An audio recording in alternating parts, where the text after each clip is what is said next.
And the content of the sermon was Praise this. God. Now, we all Praise know that God.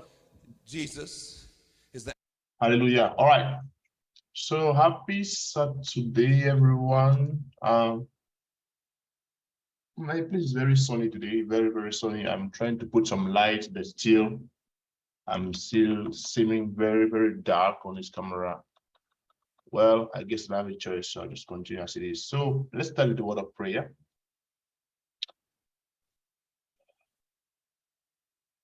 Good morning, Lord. Thank you for your faithfulness in our lives. Thank you for life and joy and peace and hope. All that we have received, all that we have, and all that we are is from you.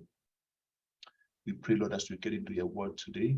You said that when two or three are gathered in your name, you are there. Lord, we are gathered not in the name of DevOps, but it is in your name. We pray, Lord, that you take total and absolute control. May your name be praised and worshipped in the mighty name of Jesus Christ. Amen. Amen. All right, so we're going to continue. So, like we know right now, we are doing a verse by verse study. We have been in the book of John, chapter 3, and we're going to look today at verse 35. I think we looked at verse 30. Well, let's see. We looked at verse 35 already. Okay, no, look, yes, now so we're looking at verse 36 today. Yes. Last week we looked at verse 35. Verse 36 says, whoever believes in the Son has, not will have, not might have, not well, it depends on, if you lied on that Monday, or if you stole on that Tuesday, or if you raped a lady on that Wednesday, or if you went and saw the wizard on that Friday, it don't matter. Whoever believes in the Son of God has eternal life. However, whoever rejects the Son will not see life, for God's wrath remains on them.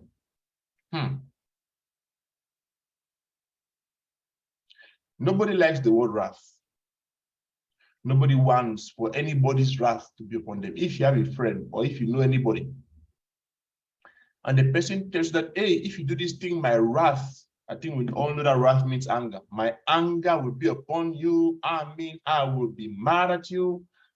If you could do something about it, you will not want that person's wrath upon you. You will not. Unless, of course, it's an intentional thing, or maybe you just can't do without it.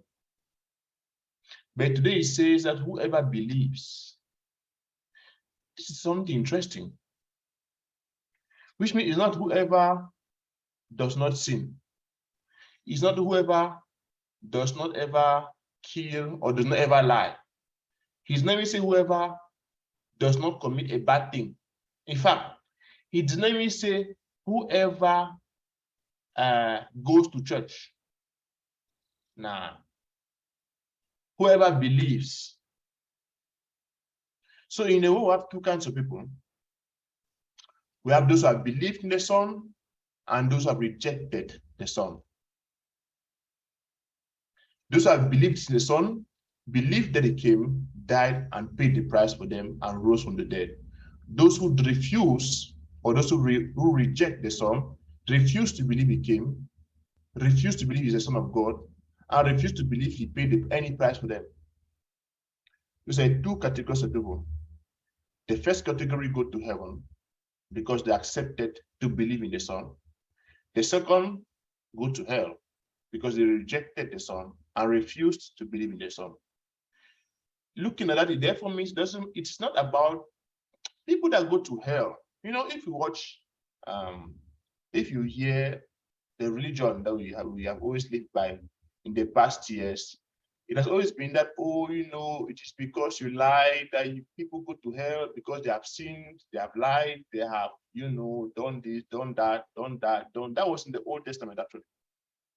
In the Old Testament, it was you do this, and because you have done this, then God does that. It has always been ping pong. In the Old Testament, you do, then God does. There is the Old Testament. In the New Testament, God has done, and so you do. It changes. In the Old Testament, let me say it again. You do, and then God does. That's why you see the Bible in the Old Testament, it says like, if you obey the word of God, he will bless you. If you don't steal, he will bless you. If you don't lie, he will bless you. If you do this, he will not bless you. If you do that, he will not bless you. There's the Old Testament. In the New Testament, God died for us that we can accept him. God has given his son that we can accept him. God has made us healthy so we can receive the health. God has made us wealthy so we can receive the wealth. It is always ping pong.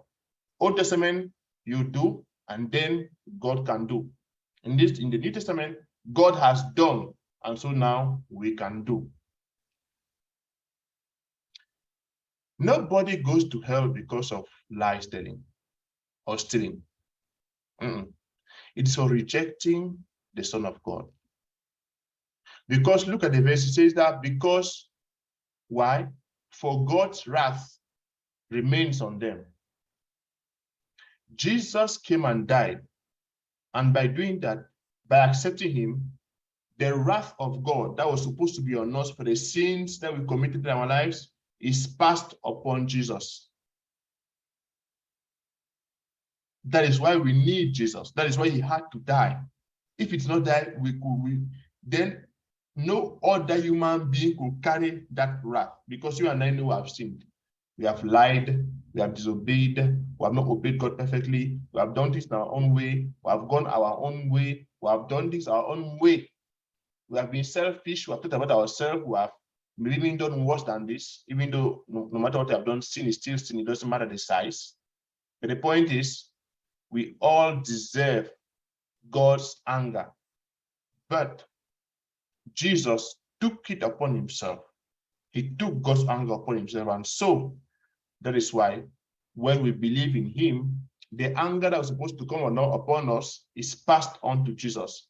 Those who refuse to believe in him, when the anger comes upon us, it rests upon the person because they do not believe in him. And so there's nobody else. And maybe they can go and do good things, they give to the poor, they give, instead of one, they don't even give 10%, they give 100% of their money to God. They die on the cross because people hate them. They'll still go to hell. Because it's not about what you do. It's about what God has done. Remember, New Testament. God has done. Jesus has died. Well, now we can believe and we can receive. God has done, now we have to do. That is why there will be no excuses on the judgment day. Because God has done everything he has to do. He has done everything. He died for us. He paid the price. He sent his son. He sent his word, sent the Holy Spirit, sent his blood. He gave us everything that the others, the Moses and the Abraham did not have. That they did not have the word of God. They did not have the Holy Spirit. They did not have the blood. They did not even have Jesus Christ. They did not even have the name of Jesus Christ to fight. They were just managing what they had, and still they did wonders. But we have all of that. So there will not be any excuse on that judgment day, none whatsoever. All God is expecting from you and I is to believe. Just believe. Just believe that what he says is true. That is all. Believe and act as if you do. Believe and act as if you do. Because if you really believe in something, you act on that belief. I sat on this chair this morning because I believe that this chair can hold my weight. If I do not believe that, I will not sit on it. So I have faith in this chair. Some of us have more faith in the chair we're sitting in than we have faith in what God has said. In fact, when I see some of us, all of us, because myself included, that things God has said when I'm like, well, no. May God help us to believe more in him than we believe in this physical. I came this morning, I put this computer on. I just knew that it was going to come on and allow me to connect on Zoom to share with you guys. I didn't want I had faith in the computer. I had faith in this chair. I had faith in you guys joining. I had no proof you guys were going to join, but I had faith. I believed. May God help us to believe in the Son. Believe in what he has said, and so receive the eternal life and the blessings he has for us. In Jesus' name. Father, thank you for this morning. Thank you for reminding us of your faithfulness and your kindness. Thank you for your goodness in our lives. Lord, today you have reminded us of the fact that you are calling us to a life of just believing in what you have said. You're not called to come and, to redo the whole world, or to come and discover science, or to go and, discover rocket science. No. Just believe. The devil likes to make this Christian life complicated, but it's not complicated. It is simple, not easy, but simple. Lord, help us to work this Christian life, to run the race, and to finish victoriously in Jesus' name. As we get into our study today, Lord, like we said, we are gathered because of you. We pray you help us to understand this thing right now. We are about to finish. We are in the chapter of Kubernetes. Help us, Lord, to understand this, and so therefore be able to be productive. Jesus Christ. We worship you. We give you the first place, and we give you the final authority. In the name and because of the name of Jesus Christ, we have prayed. Amen. Amen. Amen. Amen. Good morning, everyone. Good morning. So tomorrow I'm going to be taking from John chapter 4 and going from there and there and there. May God help us in Jesus' name. All right. So we're going to continue. We ended last week. Glory be to God. We ended on Kubernetes. Let me see. We ended. Did we reach here? Yeah, we reached here. No, we didn't reach here. Okay, we didn't. Let me go back up to where we ended. We ended somewhere here.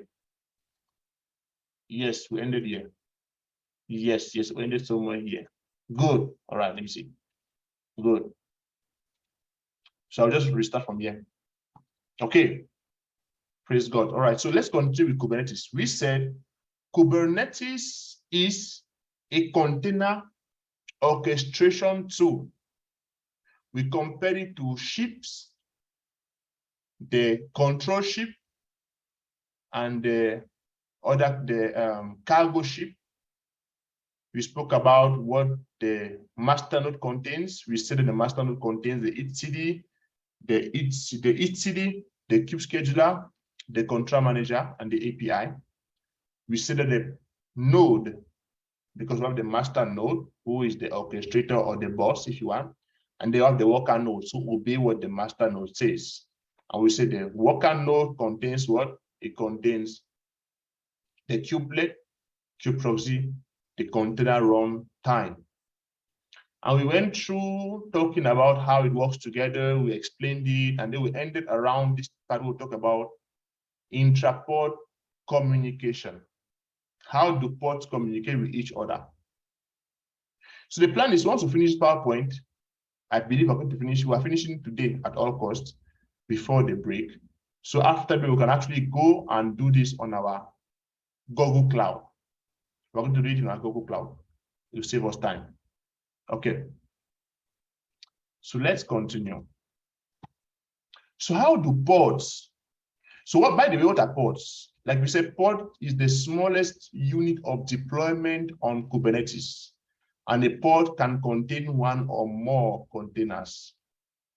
Of course, it's advised for security reasons and for many other reasons. It's advised for a pod to contain just one container, but it is possible that you want to have two pods in the same container because they work together, they do almost the same thing. Okay, you can do that, but it's advised to do one pod per container. Okay. So how do pods how do containers inside the pod, how do they communicate? How do they do that? Well, that's because within the pod, they're all connected to the same IP address of the pod itself. The pod has an IP. But of course, the one thing about the pod is that the pod is, as you would call it, short-lived. The short-lived. A pod can start today and stop tomorrow. Start today and stop tomorrow. So as it is, a pod is very short-lived. When I say short-lived, I hope that the English makes sense. It is short-lived. It has a short life or short lifespan. good English says short lifespan. Okay. So how do containers inside a pod communicate? Through the local host. And when they say local host, if you remember, I always say this in class, the local host, or the host, if you want, the host machine is a machine where you're working. Whenever they say host machine, it means the machine where you are. Local host is the same thing. Right now, all of us are working on our local host machines. I am on my local host, you are on your local host. The local host is where you're working. So the pod can communicate through the containers in the pod can communicate through the networking inside of that pod. Remember that the pod has an IP. Even though it is not fixed, it is, like I said, short-lived, but still it has an IP. So through it, they can communicate with each other. Of course, you can see the diagram there. They have ports. They communicate through their ports. One is 8080. Let me take that red color. I think it helps a lot in seeing. Okay, one is 8080, one is 3000. And so through that, they can communicate with the internal network of the pod.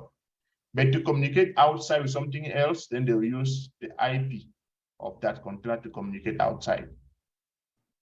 All right. Now, let me see. I can see Mr. Okay. Mr. Chris, do you have a question? Mr. Okay? No. Okay. Please, any question you guys have any time ever, because this is but since you called my name, let me just say something now. Sorry? Since you called my name, let me just chip in something. So I'm wondering, so the ports in the pod, can we say they don't have an IP address?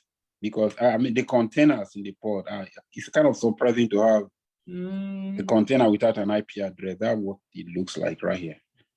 Well, the way it works is, the way Kubernetes does is, how can I say it? He assigns them an IP address based on the pod where they find themselves. Remember, or let me say you tell Kubernetes to deploy that container into that pod. And so when you do that, Kubernetes takes it upon himself to assign an IP based on the pod where they locate themselves. I don't know if you get it. I'm not getting it. But I think one thing think of it this way. When you are with the Romans, you live as the Romans, right? Have you ever heard that statement? When you are with the Romans, live as the Romans. When you are with the Italians, live as the Italians. That's correct, yes. Yes, okay, good. Normally, if you remember in our normal Linux machine, when you install Docker and then you create a container, that container has an IP address. That's right. But that IP address is predetermined by Docker. It's always 172.17.0.0.1 and then .2.3. It is not just a random number. It is predetermined by Docker. Do you remember that? Yeah. In the same way, Kubernetes predetermines the IP address. The container doesn't just, today I'll have an IP address. No, remember, a container is lightweight. It doesn't have by itself anything.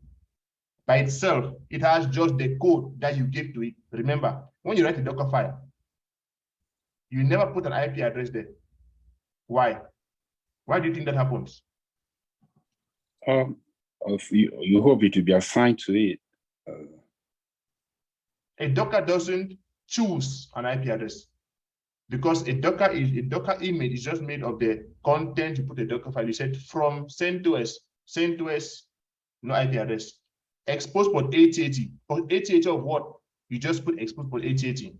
So you expect for Docker to give it an IP address, and then you expose port 8080 of that IP address that will be given to that Docker container. Is it making sense now? Yes, sir. So now once it goes into the pod, Kubernetes has already given an IP address to that pod. So the Docker container, since by himself he doesn't have an IP address, he will just align and take the IP address of that pod. Just like Docker did before when we did on our local computers, when we did the Docker run, it always gives an IP address in the same way. Kubernetes does that. I don't know if it makes sense. Yeah, it's okay. Thank you for that question. Out there, you guys are in class. Everybody else is muted. Are we together? Yeah. Okay, so they communicate through the local host. Inside and outside, they communicate through the IP. Exactly. Okay. Remember, what we're doing right now, we are building block to block, to block to block, to block to block. Right? Let's not forget that.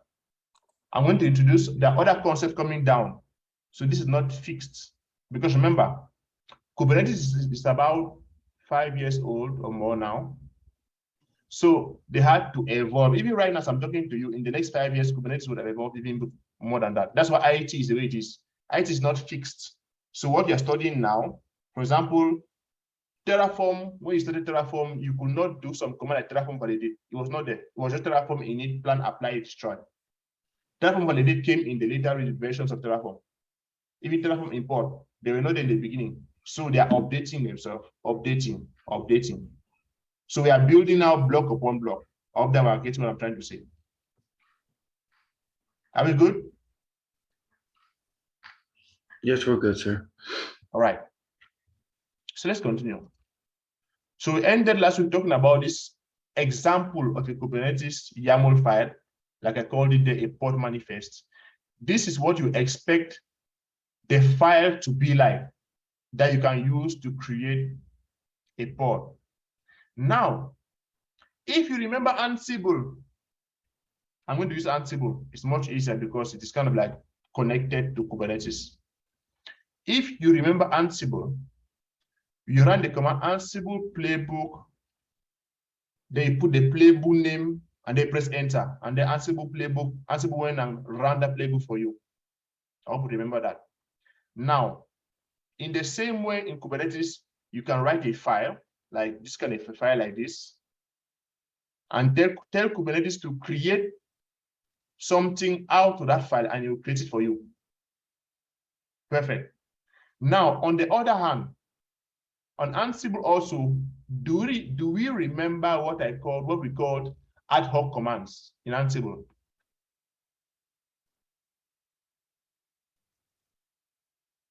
Miss Karin, do you remember ad hoc commands?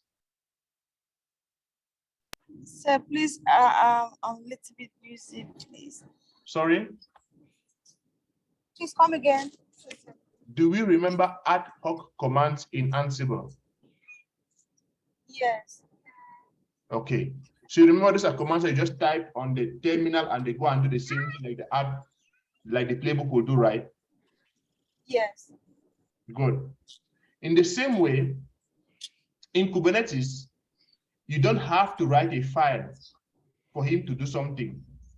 You can also write an ad hoc command, like you can write kubectl create, you put the container, you put the pod you want to open, you put all of this information here.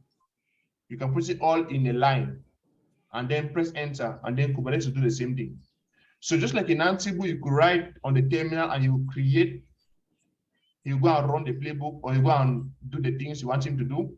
In the same way in Kubernetes, you can write the command in a line and he will go and do the same thing also. So what am I trying to say? Just like in Ansible, you wrote the playbook and then Ansible could run the playbook for you. In Kubernetes, you write a YAML file like this, and he can go and run the YAML file for you. Also, in Ansible, you could write the command, the ad hoc command on the terminal, and he will run it for you. In the same way in Kubernetes, you can write the ad hoc command, you can write all of this. Instead of putting the file, you can write it all in one command and press enter, and Kubernetes will do it for you also on the terminal. I hope that makes sense. Are we together? Is that making sense? Yes. We're together, sir. I hope you remember that. Sorry, Mr. Kida. I said we're together. Okay. Let's continue. So we said that there are two ways that the user can access Kubernetes: through the kubectl and through the UI. Okay. So you can see here we did the command kubectl. So we looked at one command last week. The command to tell Kubernetes to create something in the cluster. That is to create a pod. You can see here. So you went and created a pod. You wrote this file here. You told him that you want the pod to be containing what, an image of what, Nginx. Just like you could put here the image of the Docker image you created and put in Docker Hub, because anything you write here, Kubernetes takes it from Docker Hub. Anything you write here. So like all of us by now, I believe that we all have at least an image in Docker Hub. I've never checked, but I believe that we. Let me just check right now. Do we all have an image in Docker Hub? Who does have an image in Docker Hub right now? When we were building the Jenkins file. No, not Jenkins file. Image. I mean, we did Docker, we built the Docker image, we did Docker push already before going to do Jenkins. Back then, I gave an assignment for all of us to build the same thing. Do we all have a Docker image? I wasn't around for that. Okay, yeah, that's correct. Yes. Okay, thank you, Ms. Karin. Mr. Valentine, Ms. Mambo, do we have a Docker image on Docker Hub?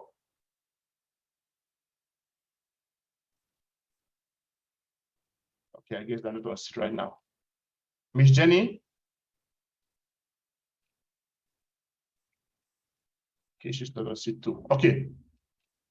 So I'm going to assume that we all have, because the example I'm trying to use here is, just like here we said, name Nginx.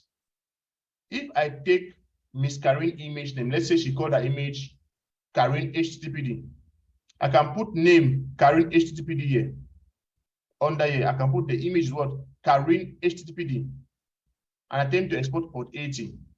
What Kubernetes will do is he will go to Docker Hub, look for the image called Karin HTTPD, and then download it, and then run a container from it. I hope that makes, I hope we are understanding how Kubernetes works. Can you repeat that, sir? So what I'm trying to say is, please, can we be attentive?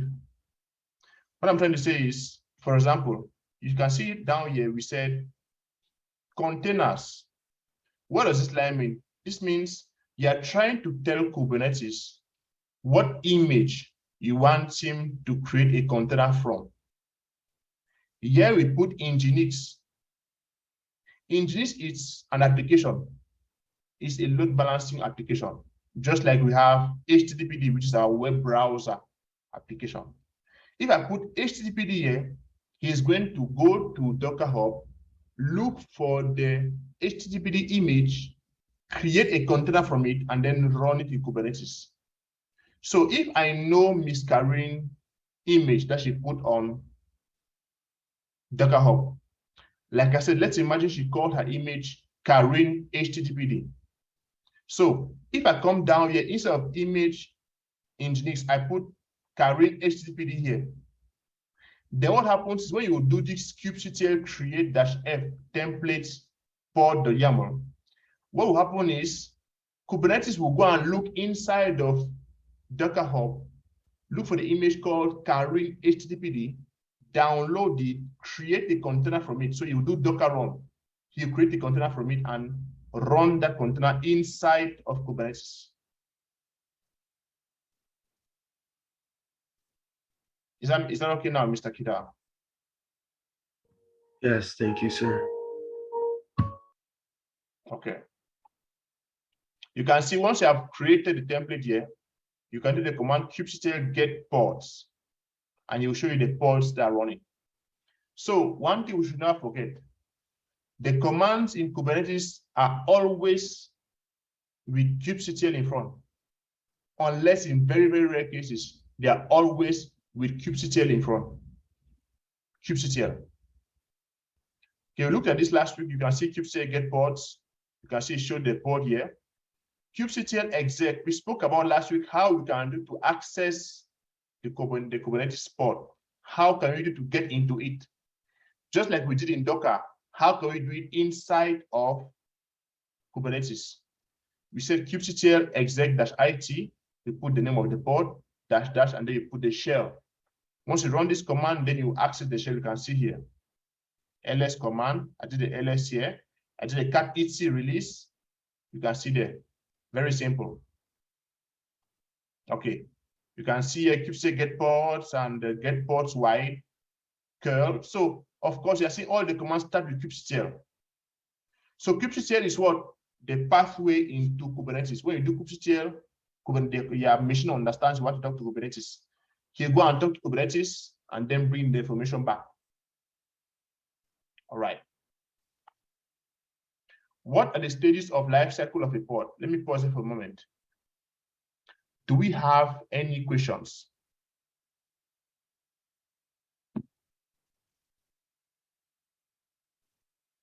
Okay. One more question. Oh, sorry. Yes, sir. You know, I think from the diagram you drew about last week, how pods communicate with the interrupt. Not, I think pod networking. Yes. You Okay. talked about external controller. like okay. So we have now. It looks like you said we had in the Kubernetes, in the main ports, we have the kube scheduler, the etcd, and the controller in the main port. In the master node. In the master port, I'm sorry. Yeah, that's okay. Okay, now in the cluster, now it looks like if we still have controller. From there, it looks like the controller, does it continue to the because I'm seeing controller here and another controller. Yeah. So, but the real controller is on the other side. Yes. So thank you so much for that question, Mr. Okay. That means that nobody else has that question. We just passed over it.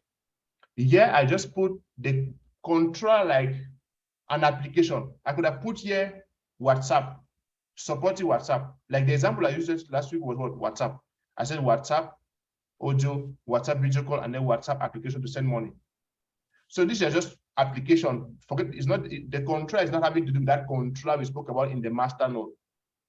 This is just an application which I call the main controller application, the supporting controller application, and another supporting controller application. It's not connected to the controller which we spoke about in the master. Because remember, in the worker node, there's not like controller. There's the there's a kube proxy and the container runtime. Full stop. Oh, okay. That's what I wanted to clear. Thank you, sir. Thank you, sir. That means that we are clear. That's good. We're attentive. That's nice. I love that. That's good. Thank you so much, sir. I like that. Okay, let's continue. So what are the stages of the life cycle of a pod? What are those things you can see on a pod and know that the pod is healthy or not healthy? So when you have your document you write to create a pod, they call that a manifest, remember. You have your manifest, you do your command, the API server goes and creates it. It goes from 3 stages. When you create a pod, it first of all goes to the pending stage. During the pending stage, it is doing what? It is trying to get the image and then create the container from it. Then it is running. In running, it has really created the container. It is stable. When it succeeded, it means that it is stabilized. It is fine. Now, it can go from pending to failed or from running to failed. One of the possible reasons why the pod can change status from pending to failed is, for example, if you do not spell the name of your image correct. For example, in here I said Nginx. What if I put, instead of Nginx, I put Ngonx, Ngonx, Ngonx. Now, to my knowledge, there is no application called Ngonx. So if I do that, the status will glide from pending to fail. Because why? He will say, I cannot find that image. Doesn't make sense. He'll keep on trying again, but what will happen is he will never succeed because there's no image called Ng, unless you have created an image called Ngonx. If you have not, then there will not be something like that. Or let me use the example of Miss Karine. She called her image Karine HTTPD. Me, I go and write Corinne. So I go and write CORINE HTTPD. Now, if there's nobody else in the world who has an image called Corinne HTTPD, then Kubernetes will not be able to pull it. So it will go from pending to fail. He'll keep on trying, but he'll never succeed because it doesn't exist. I hope that makes sense. All right. That's very simple, not complicated. Yeah, so you said it'll fail if it didn't exist, like the image. Okay, that makes sense. If there's an error in typing, if the port is not exposed, some little errors, like if you see something failing, we're going to do this together. But now in our case, it may not fail because we are going to go and look for images that exist and then create them. But even though one day I can just intentionally make an error, and then you see how you fail. Actually, we'll do that, make an error intentionally. Okay, so how can you ensure that there are 3 port instances which are always available and running at a point in time? Now, we have introduced a concept right now. We know about the pod, we know about the node. I'll be introducing more and more concepts. Right now, we know that what? The pod contains the container. The pod is located in the node. The node is in the cluster. That's what we know for sure right now. Okay. And we have seen that you can write a document to create a pod. Yeah. The one thing you do is in the kind, you put what the pod. That's the one thing you do. Good. Let's continue. Now I'm introducing another word here, another terminology called the replica set. The replica set. What is it? This is spelling here, replica set. Now, in this diagram, in this example here, we are creating a pod. But this is the issue with creating a pod. When you create a pod directly by yourself, you are telling Kubernetes that you are taking charge of making sure the pod does not die. And if it dies, you will wake it up by yourself. When you create a pod, you are taking Kubernetes, you are telling Kubernetes that you are taking control, you are taking responsibility of the life of that pod. That's what Kubernetes understands. If you want Kubernetes to be the one in charge of making sure that if the pod dies, he recreates it.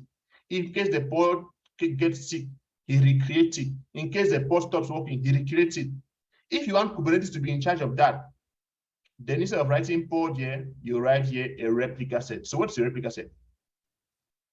A replica set is it's another service or another function of Kubernetes where it is an application of Kubernetes that, if I can use the word, encases or boxes the pod. So it's like it covers the pod inside of it. But the one thing is that with the replica set, you are giving Kubernetes the full control to heal, resurrect, or replace a pod without you doing it. And also with the replica set, you can tell him that, please, I want to have 3 pods running every second. So in case one pod fails, the Kubernetes will be in charge of making sure that that pod is replaced. Remember, we mentioned self-healing last week. Self-healing. So you replace it by himself. But the self-healing ability of Kubernetes kicks in when you use the replica set. So if you write here pod here, is for the kind you put pod, it means that you are taking charge of resurrecting the pod in case it dies, of healing the pod in case it dies. But when you put here, instead of pod, you put replica set, as you spelled it here, we're going to continue going down. You are telling Kubernetes that, please, I want you to take charge. In case it fails, replace it. So that command will be a kubectl replica set? No. Just like here, don't change anything. Just write kind replica set. That's all I said. Okay. Thank you. Welcome, sir. Because remember, this command is what? If you remember, if you look at this command here, this command says choose a create-f template pod.yaml. This is a file name.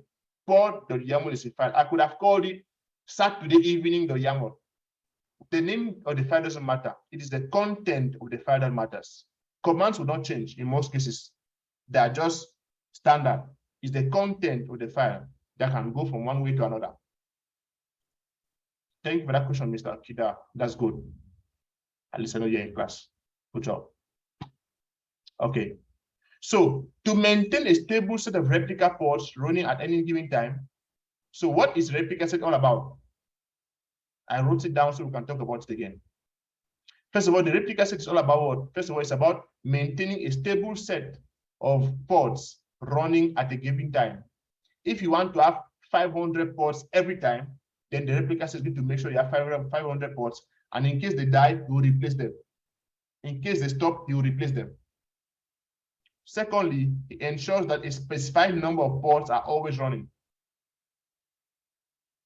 If there are access pods, they get killed and vice versa.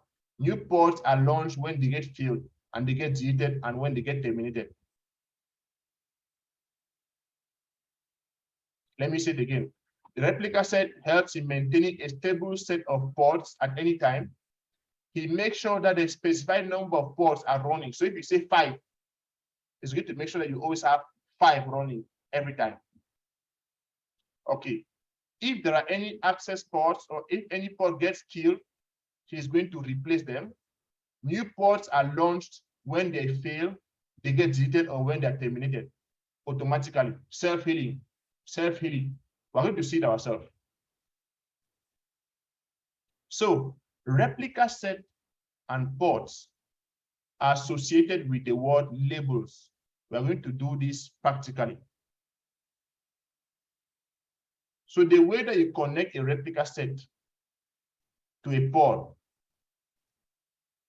is with the word labels. Labels where? Let me show you guys. Let me go back and show you guys here. You see how here we have metadata name. Do you see labels here?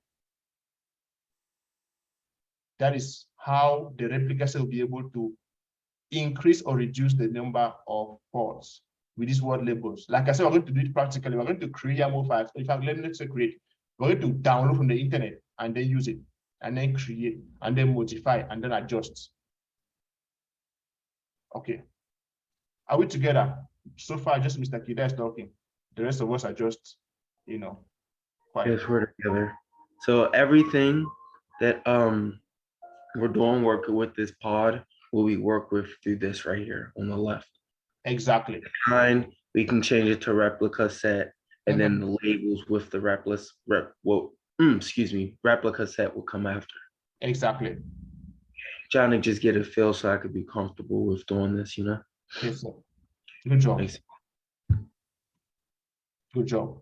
So remember, we are building precept upon precept. I cannot go all the way to the end. I have to build. We have taken the pod. Now we're talking about replica set. I'm going to talk about something again very soon. But for now, I'm at the replica set. Let's continue the replica set first. Okay.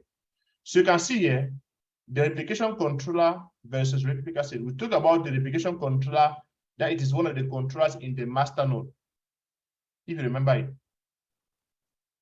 So the replica set is what has replaced the replication controller.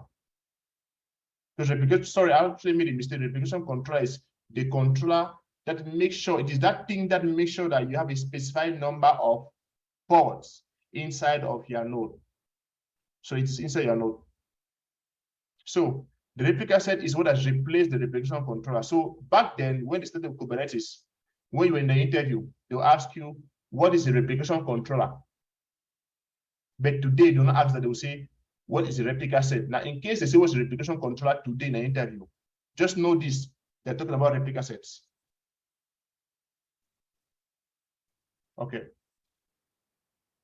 I'm just saying this here, so in case you get asked in an interview, what is the replication controller? It is the same thing as a replica set. Same thing. The replicaset is just a newer version, updated version, if you want. So we said that the word that we use to connect the replicaset to the pod is the labels. Okay.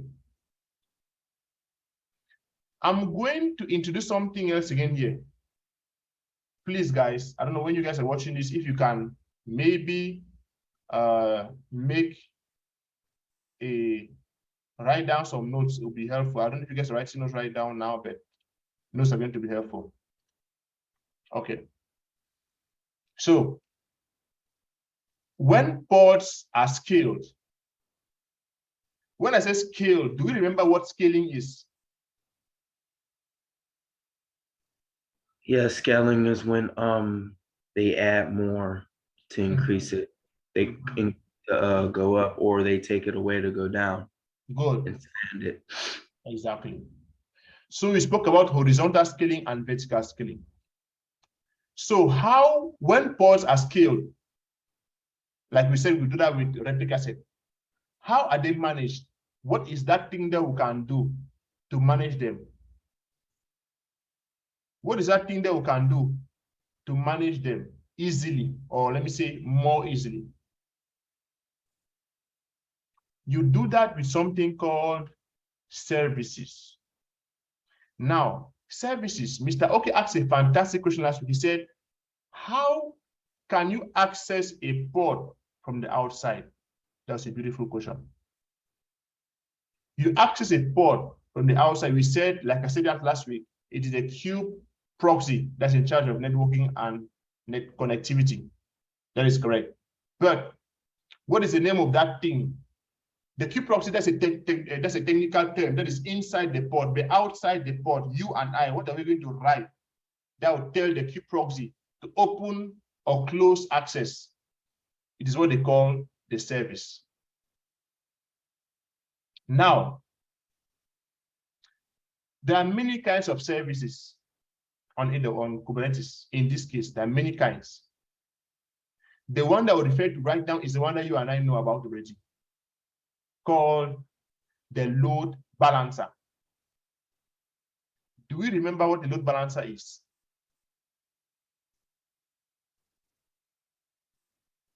Yes, but can you give the textbook definition so that I could Okay. Let me give it a definition that's going to be very easy to understand. The load balancer, like the name is, it is a service or an application that helps in balancing the load that reaches an EC2 instance or that reaches a server. So if I have, let me draw something here, since we are talking about it. I have my website. My website is running in 3 servers. I want to balance the load coming to them. How do I do it? I can put a load balancer here. So when you are typing my website, www.apotians.com, it will hit my load balancer, and my load balancer is going to redirect it either to this server, or this server. It is balancing the load. So not all the connection go to one server alone. No, it distributes. Because remember, the more connection go to a server, the more it becomes loaded with CPU and RAM. So the more it becomes slower. So it's going to make your using my website very, very slow. But when I use a load balancer, it makes it that in case 50 people are connecting to my website, you guys are going to be connected to 3 different servers having the same website. And so it will not be slow. It will just be perfect. Are we okay with the reminder about what a load balancer is, Mr. Kida? Yes, sir. Okay, let's continue. So, like we said, the one thing, I want to call it a thing, or let me say, the ability that Kubernetes uses to expose a pod to the outside world is called a service. So the name of that thing, remember I said that the kube proxy is the one in charge of connectivity and networking. That is inside of the node. What name do we give to us human beings out? Because you and I are not in the node. We are not living inside, we're living outside. So what do we write that tells the kube proxy what to do? We call that service. So what does that mean? It means that if I go back to my example here, in this place, instead of port here, I'll write what? I'll write load balancer, for example. Because I don't want to, the kind is no more port, it is what? Load balancer. So I'm just showing you guys how it changes. We have gone from port here to replica set. Now we're talking about how we can do to expose it, and we said we'll write here instead load balancer, for example. And we know what the load balancer is now. Okay, so let me go back to the example down here. No, down here. Okay. So I drew some arrows here. I hope that you guys can see the arrows. The arrows cover the Nginx pod all the way down to the ENV. So name, labels, app, tier, env. These are what are under, they're under what? Labels. If you notice, they're all under labels. So labels has there are three labels in this particular document here. 3 labels. There is app, there is tier, and there is env. These labels, let me pause there. Are we seeing these labels here? It's like I'm only here with Mr. Kida. Are we in class? Yeah, I see the label, sir. Okay. These labels here is the term, is the umbrella that Kubernetes uses to tell the service what pod to expose to the internet. Is that why they're called selectors? It is called selector in the service. Good job. So it is called, so if you write the YAML file for the service, you call it selector there. But so you call it selector, in the pod file, you call it label, but they're both connected. So here it is called label under pods, but under the service and control, it is called the selectors. So it is that, Okay. it's like a tag. Let me use a simple word, tag. It is the tag that allows for Kubernetes to know what pod we want to allow access to what load balancer. So for example, I'll write an example here to make it easy. Let me say, no, let me move it around down here. Okay, I have my pod here. I'll call it ABC pod dot YAML, for example. Okay, and what does it contain? First of all, it contains the API version. So I'm just going to copy that one there as version 1 API. This is API version. Okay, and then the kind, like I said, I want the kind to be pod. And then metadata. Again, remember metadata is just information about something. So metadata, I want the name to be Nginx. I'll just leave it Nginx. Now labels. Labels. First of all, the first label is app, and let me call it WhatsApp. WhatsApp. And then let me say development environment. Let me say environment. It's going to be production environment. Let me put spaces. Always put spaces. Okay. And then let's say, what else can I put? Tier. Let me also put tier there. Tier is, for example, backend. For example. And then let's say I leave it as it is. But let me say I want to define a number of ports. Let me say I'll write here spec. How many ports do I want to have a specific time? I say I want to have a number of 10 ports at a specific time, every time. Okay. So I'll not stop there. I want to make it more complete. So what I will do, let me go back over here so we can continue. I want to make this a little bit more complete. So add some things here. The replicas is 10. Before that, I want to write here the containers. Okay. So first of all, I want the name of the container. I want to call it Saturday pod. The image that's going to be used to create this container, I want to use the image called in my Docker account of Apotians CentOS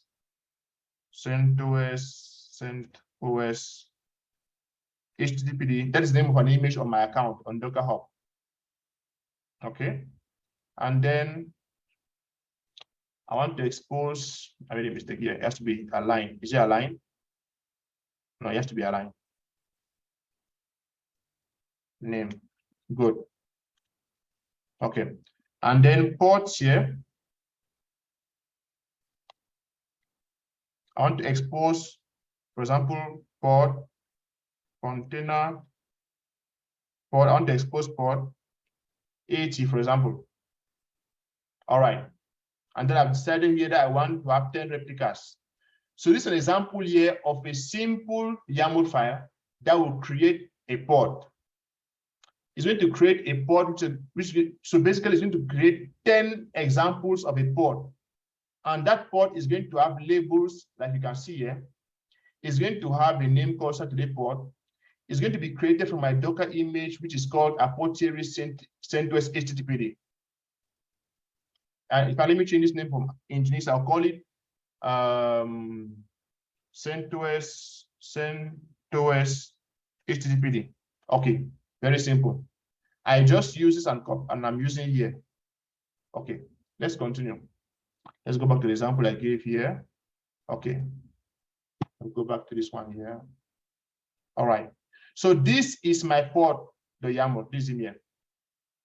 So if I want to create a service file for this pod, how do I do that? I'll make a very simple example again here. Let me give it a different color, blue. I'll call this service.yaml. Of course, API version, in this case, let's imagine the API version is going to be version 1 also. The kind though, here will be what? It will be a load balancer. And here, metadata. Name, let's say I'll call it CentOS HTTPD load balancer. If I LB. And here is going to be selector.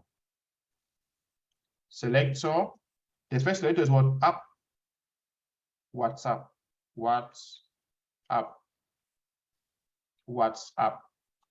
The second is what? It is called env.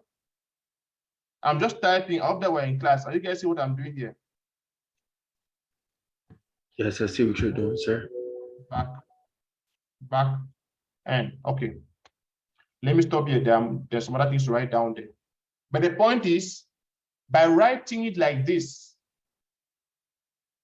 let me put it close one to the other, like this. By writing it this way, I am telling Kubernetes that I want him to use this load balancer to expose this pod, because the same labels in the pod are the same selectors in the load balancer. You can see app WhatsApp, fprod, tier backend. So if I have another file for another pod or replica set, and I want to expose that on a different load balancer, I'll use different labels and different selectors for it. Is that making sense, everybody? Can you repeat that one more time? You said on different servers, you'd have to use different load balancers. So let's say that I have two applications or two ports I want to create. The first port, I call it ABC port. And I want to expose ABC port on the load balancer. So I'm creating ABC port, I give it specified labels. I give it labels like app, WhatsApp, env, prod, tier, backend. These labels are, like in English language, simply called a tag. It doesn't affect the functionality of the port. It is just a naming convention. It is just a name, like a tag, just a name. But in this case, this name is very important because these labels, I will need to use these same labels inside of the service.yaml file in the load balancer to create a load balancer to tell Kubernetes what service I want to attach to what pod. So what Kubernetes will do is that it's going to look at these labels and look at the selector. If Kubernetes looks at this, he understands that I want this service to expose this pod. Okay, so they go hand in hand. If instead I change this to front end, okay, if I do that, then Kubernetes knows that, okay, I don't want this one to expose this one because this one, the tier is backend. Or let me say the label for tier is backend. But for the selector of this one, the tier is front end. So like this service, the YAML will no more expose this one. You look for something else which has the same labels as this to expose it. So they go hand in hand. They go hand in hand. That's why I wrote it and put it side by side to show us. That makes perfect sense. Okay, thank you. So we're going to be doing this tomorrow on our physical terminals. Today we are doing the explanation part of it. Please, I hope that we're making sense out of it. Prof, meaning using Kubernetes, we have a module that we copy and run our containers in it. We have a module, like, do we have to write all these things while we are doing it? No, that's why I said that you don't need to reinvent the wheel. I think I always say that, right? Okay. Actually, looking at this, did I write this from scratch? No. I didn't. I copied what was already there, right? Yes. You learn from copying and then you learn yourself to write ultimately. But you start the office by looking, just copying and adjusting. For example, it was what? It was app guestbook, me, I said app WhatsApp. Tier front end, me, I put tier back end. Env, me, I put env prod. Okay, we'll just modify. All right, I was a little bit distracted. Sorry for taking feedback. Okay, That's right. it's understood. Yes. Let's continue. I think I can clear my screen here. Let me clear my screen. Okay. So that is how the service and the pods work together. In fact, the service and the pod, service and replica set, they work together that same way. Okay, let's continue. Let me make this a bit smaller. Okay, good.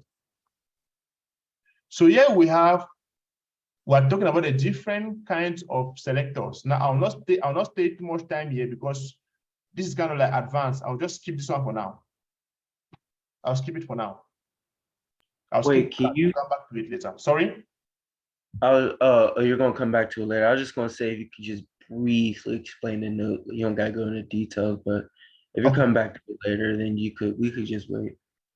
Okay, let me just explain it in a broad way.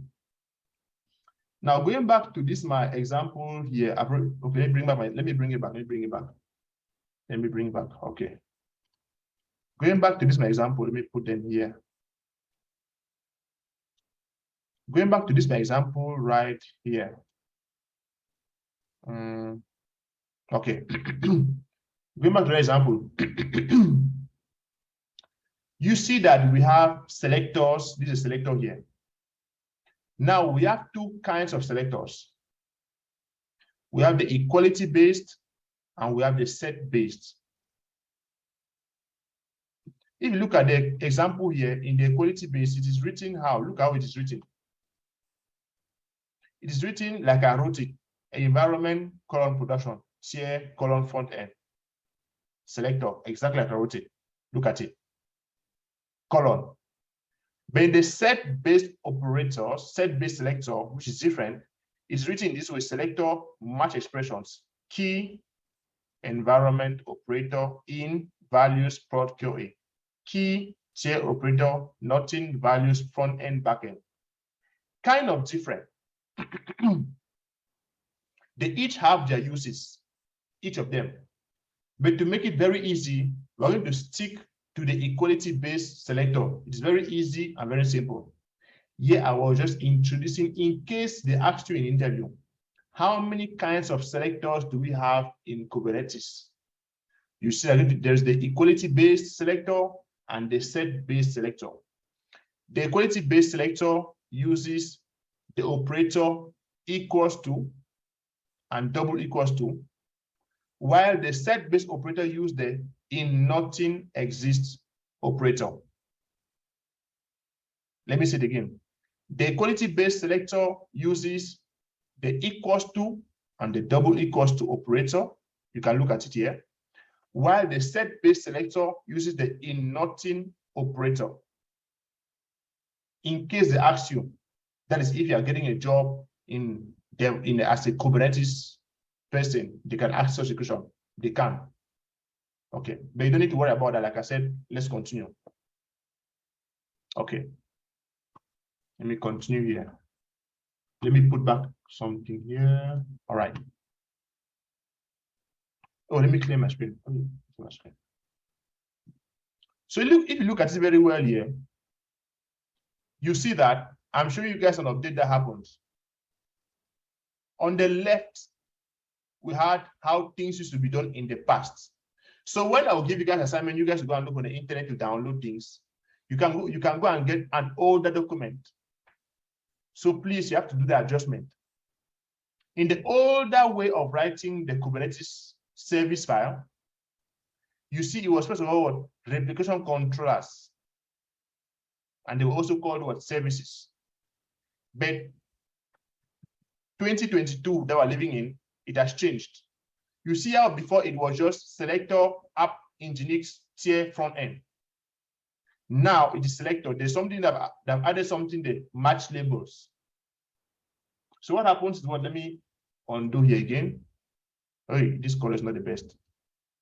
Sorry, let me put this guy here. I have to change the color of this guy to another color. Let me put in green. Let's see. Okay. Let me put the pink color here. Yeah, better. That's much better. Okay. So what that means is here, instead of selector like this, after selector, there's a line here for match labels before you go down to WhatsApp and all of that. The color is still not very clear. All right, let me try to use a cleaner color here. Let me use green. Yeah, that should be better. Yes, much better. Okay. So looking at this now, look at the change that happens. From the older version of Kubernetes to the newer version of Kubernetes. Now, when you're writing the service, the YAML file, like I said, don't worry, we're going to do this practically in the next, after our break. It's already break time. Let's just finish this, please. Let's finish this document and we can go for our break. So we'll come back, we'll go to our terminal and do this thing practically. Is that okay? Yes, that's okay, sir. Yes, it's okay. All right. But we have, I'm sorry. Go ahead, Not, we have not downloaded the application yet. What application? We've not installed, sorry, we've not installed Kubernetes. Yeah, that's what I've said. We're going to do it from after the break. Okay. Remember, that's not the most important thing. When they hire you, do not hire you to install something. They don't care about if you can install it. It's very easy to look at the video and install it. That's not the issue. Understanding it. When that one is in the body. In the interview, they'll never ask you, yes, so how do you install Kubernetes? Never in your life. How do you use Kubernetes? Now that's a question. So installing will deal with it. It's not important. Do we understand it? That's my question. Are we okay? The difference between the older version and the newer version, are we okay? Are we not clear? Are we Yes. lost? Are we found? Clear. It's the newer version is literally just the older version, just updated and Exactly. a bit easier. Just make sure you add the match labels there. And look at how in the newer version it supports replica set deployment. So right now we're written about what? We know about pod and we know about replica set. Very soon I'm going to introduce deployment and then job and then demo set. But these are just words. Don't worry about it. They're just words. They're just playing around with words. Let's continue. For now, let's keep in mind, we have pod, we have the replica set that helps in managing the number of pods and recreating or healing the pods when they die. Replica set. Okay. Now, we're going to use this. It's going to be an example here, an assignment. I'm going to give you guys a manifest file, and I'll ask you guys to deploy that using the replica set and display in your browser. And then test when the node fails, test when it scales up, and then test when it scales down. We'll do it in class, and I'll give you guys assignment on it as well. Okay, let's continue. This is a very simple example of replica set. Let me bring it on the side here so you can see very clear. Let's go line by line. It's nothing fancy, but I want to go line by line so that in case you see this, you'll not be like, ah. No, you'll be like, ah, I've seen this before. Okay. So we have API version. Always start with API version. How do we get the API version? Like I said, we'll not reinvent it. We'll Google it and we'll get it. We'll never just, we can type it. It's not an issue, but to save time, I will just copy, paste, and go from there. Save time. Okay. API version, apps version 1. Kind, remember, before we were writing pod, but now we write replica set. Metadata, just the name, just information about the pod, about the replica set. Name, Nginx, RS. Good. So, spec, replicas. What does it mean? How many containers do you want running every time? Every single time. How many containers must be running? 2. Okay. Selector, match labels. Remember, this is going to match the label of your pod. Remember, don't forget this. App, Nginx app. This is just labels. Template, metadata, this is metadata, the name about this thing and all of that. Spec, this way it becomes interesting. Containers, name, Nginx, image, Nginx. I could have called it my own image name, Apotians HTTPD. Or let me go back to my, let me see, hub.docker.com. Place it down here. Let me look at any image I have here. I could have called it Maven Job 001 or Maven Docker Artifact or full first Maven app or Maven Job, anything here as the image name. But I put Nginx just for the sake of all of us know Nginx. So how do we get this? Let me show you guys. Let me go back to Docker Hub here. I'll type here Nginx. Press enter. This Nginx here, tab. So you can see this is what you go and take. This is what Kubernetes go and collect. This Nginx, that's the most latest version. Because we just put here what? Nginx. But if we put, for example, Nginx 1.23.1, if we put it here, instead of Nginx, if we put Nginx colon 1.23.1, then in that case, Kubernetes will go and get this particular version here of Nginx. I hope that makes sense. Okay, then ports. What port do we want to expose on the container? Port 80. Now, is that clear so far? Anything we don't understand on this file here? Yes, it's clear. Okay. you can see here, when in this case, I have this replica set. I have this YAML file. This is YAML file. Remember, I have this YAML file. And then I do kubectl apply. When I've done I do kubectl create, kubectl create -f like I did before. Kubectl create -f. Now, let me ask you a question here. This -f, what do you think it is? What is it? -f. What does it refer to? Anybody can guess? Would it be force? Not really. File. Good job. File. File. So this is simply saying that kubectl, I want you to create something based on the file called nginx rs. And this nginx rs.yaml, where is it? It is this file right here. This is a file here. This one. I called it nginx rs. Look at the name here, nginx rs. Nginx replicaset, nginx rs. So here I'm saying that kubectl, I want you to create something based on the file called nginx rs.yaml. When I do that, it creates.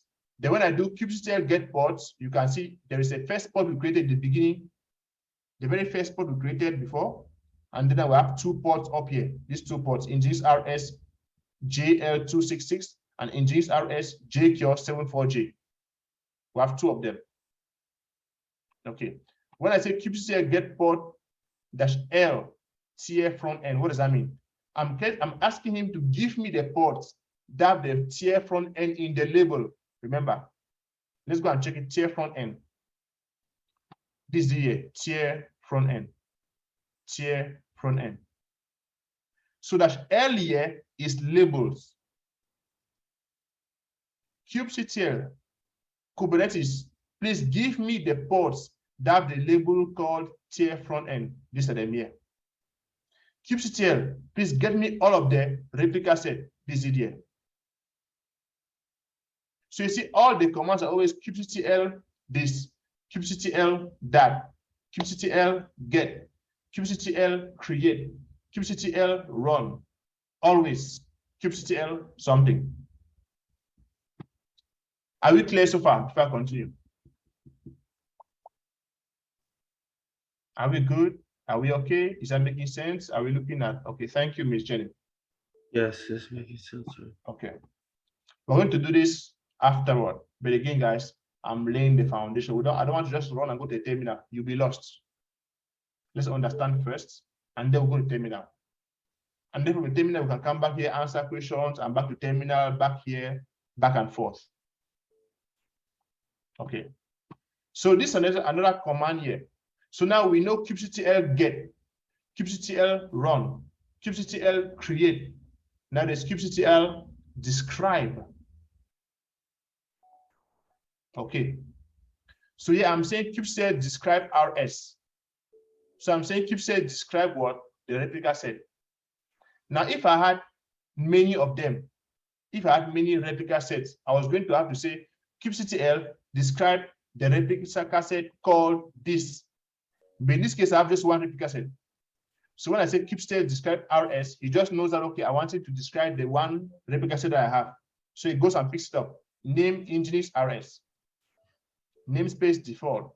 So basically, you can see information about the replica set. So the kubectl describe command is a command you use to describe something in your Kubernetes cluster. If you want to describe a port, you say kubectl describe port, and then you give the name of the port. If you want to say kubectl describe replica set, kubectl describe rs, or you can actually write the replica set, the whole word, but to save time, rs is better. He describes it will be like if you were just typing up regular command, it'd be like the map of stuff. Exactly. I mean, not the map, the manual. Yes. Well, not the manual. This is more like, okay, in the interview. Yes, so Mr. Kidao, you deployed a pod and the pod is failing. What command can you run to go and check what the error could be about? If you say kubectl get pod, the interviewer will be like, well, not really, because kubectl get pod, what does it do? it just shows you the ports. This is a kubectl get port or kubectl get PO. That's the same thing. It just shows you the port. It doesn't show you what is happening. So what is the command? The interviewer will say, yes, but not really. What is the command you will run to be able to actually look into the port? Okay, you say, sir, the answer is kubectl describe pod and then the port name. You say, okay, good, correct. Because with this, it is going to describe you the port and you can see the error message and understand what is happening. So let me write down what I've learned so far. Okay. So far, we have learned kubectl create, kubectl get, kubectl describe. We have learned this three. We're going to learn very soon. If you let me not go to that, let's just go step by step. Create, get, describe. There are many commands. I'm just in naming them here, so you have them in mind already. Start keeping them there. Okay. Let's continue here. You can see here, there's a command here you can run. If you want to tell Kubernetes that, please, I want you to scale up the number of replicas. Again, remember when I say replicas, what are replicas? Who can remind me what are replicas in this scenario? Like basically copy nodes. The number Or of like- pods. Oh wait. Simple. Okay. So let me go back again. I thought we got it, but let me go back there. Yeah, when I said replicas 2, it means I want 2 pods running at every time. Replicas means the number of pods. I just got confused with the actual replica set. I know, yeah. Yeah, no. My apologies, my apologies. That's okay, sir. That's all right. That's okay. We learn every day. That's okay. So replicas means the number of pods. Good. So now here, there are 2 ways I can do to increase the number of pods. The first way, like we have done already, is I go to the file, I go and increase the number from 2 to 5. From 2 to 5. That's the first way. The second way is, I don't want to get into the file. So what do? I simply run a command on the terminal. I say kubectl scale the RS called Nginx RS by 5. So change it from 2 to 5. By doing this, it's going to automatically scale up from 2, because remember, it was first of all 2. But now we're increasing it to 5. So in this scenario, this is just how you scale up. Yes. Okay. Manually. Manually. Okay. Perfect sense. Perfect sense. So let me add something here. So now I've learned kubectl scale. Okay. Let's continue. Can we do this? How many more? Let's go for a break. This is a lot. I don't know if we'll finish this in. Let me see. Can we finish it? And we can finish it, but I want you guys, I don't want to also flood your brain with information. Let's go for a break. Let's go for a break. We'll come back, we'll finish this one, and then we'll go for a 10-minute break. 10 minutes, not long, 10 minutes, and then we'll come back, we'll finish our deployments, and then go to a terminal, and then start working. Start working. All right, let's go for a break, please. Mr. Kida, please help us with the timing. Break time, please. Let's go for a break. 10-minute break.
Okay, here.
Thank you.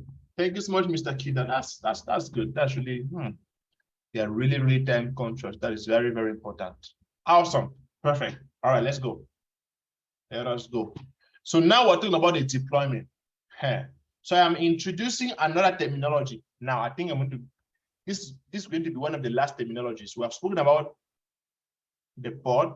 That's going to create one pod or a number of pods if you write the replicas there. I spoke about the replica set that's going to come in when you create a replica set inside the pod.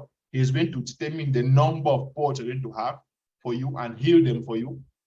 So it's always better to use replica set instead of pod. So I said the replica set is like that ability of Kubernetes to cover the pod and take control of the pod for you and scale and heal or to heal the pod or recreate or replace the pod when it fails. Good. Now the deployment takes it another step further. How does that mean? Now let's say you have an application. You have WhatsApp with a white background and you want to deploy it. You deploy it. But then you know that you're going to switch from WhatsApp with a white background to WhatsApp with a black background within a moment. You know that you're going to do it. So now what do? Do you write two different replica sets? That's going to be tedious. What do? You write a deployment. So a deployment is the same like the replica set. The only difference is that the deployment can manage the deployment of another app.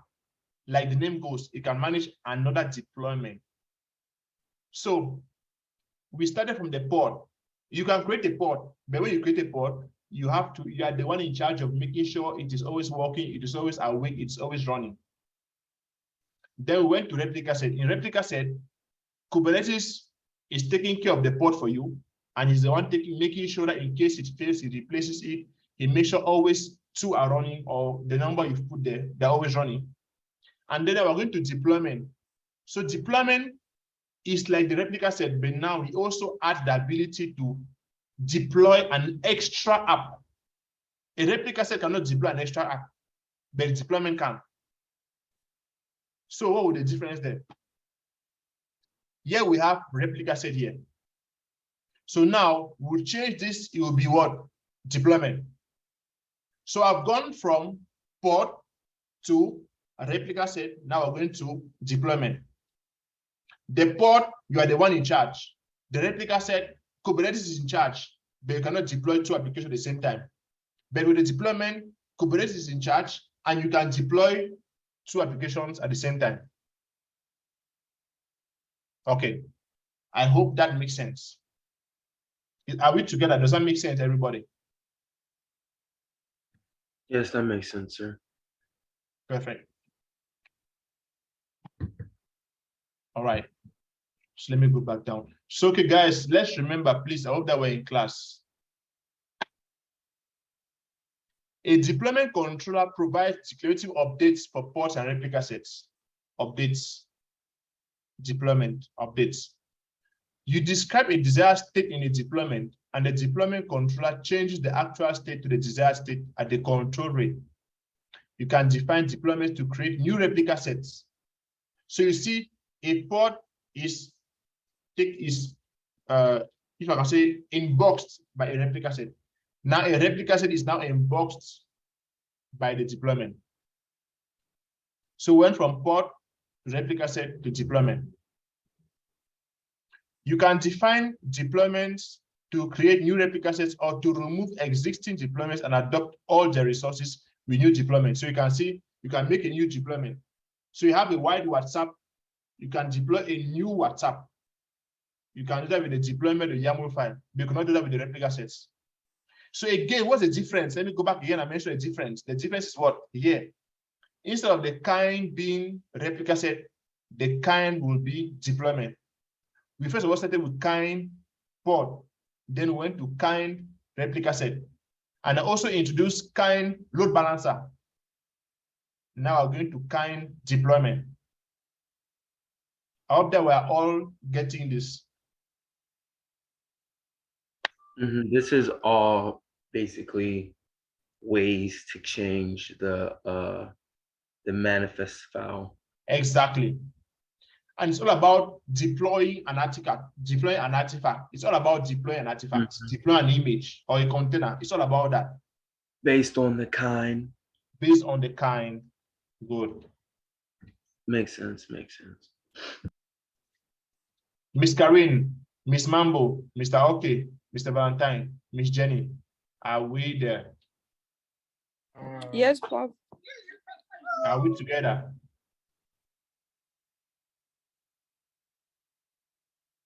Are we together, guys? We are together. Okay. Okay, let me, before I continue, let me ask this question. How many of us rewatched last week's video, or how many of us went through the PowerPoint, or maybe at least tried to revise so they're up to date today? How many of us tried to do that? I did. I tried. I did. Okay, you did. Good. Good. So it means that you are not lost, you are with us. Yes. Okay. You mean from yesterday's? I mean, not yesterday's. Last week, today? Yeah. Yeah. Yeah. I went through it a little bit. I'm not lost. Okay. All right. That's cool. Okay. So, how is a deployment different from replica set? Like I've said already, a replica set does not provide features like updates and rollbacks. With a deployment, you can update or you can roll back to it. So you can deploy a new app or you can go back to a previous app. So you have a WhatsApp with a white background. You want to go from WhatsApp with white background to WhatsApp with black background. You can do that with the deployment. With the replicas, you cannot do that. And also with the deployment, in case the WhatsApp with the black background fails, you can easily roll back to the white background one. Very easily. We'll do that also in class. Can we do it? Yes, we can with a simple app. Yes, we'll do it. There's a simple diagram here to make it very easy. The pod, you can see the containers in the pod. The pod is inside of a replica set. The replica set is inside of a deployment. Look at the arrow. Deployment is the blue one. Replica set is the orange one. Pod is the white one. So if you ask me, is it better to create a pod, a replica set, or a deployment? What do you think is better? To create a deployment because Deployment, the yeah, it really has everything in it. Why go and create again the pod? But I had to start there so you understand how we went from pod to replica set to deployment. Do we need to create 3 different manifest files for each one of these? No. We can create all 3 different objects using a single deployment manifest file. Okay. Okay, Ms. Mambo says yes. All right, perfect. Thank you so much. Thank you. Thank you. Thank you. Again, guys, let me say it again. You don't need Kubernetes to get a job. It is good to have it in your resume. You don't need to have it. It is good to have it, but you don't need to have it. Miss Jenny got a job, but we were not yet in Kubernetes, but she got a job. So you don't need it. It is good to have it, but I would advise for us to try to understand it. But if it is like a little bit too much for you, then no problem. Very soon we're going to go back to some projects for what we have done in the past.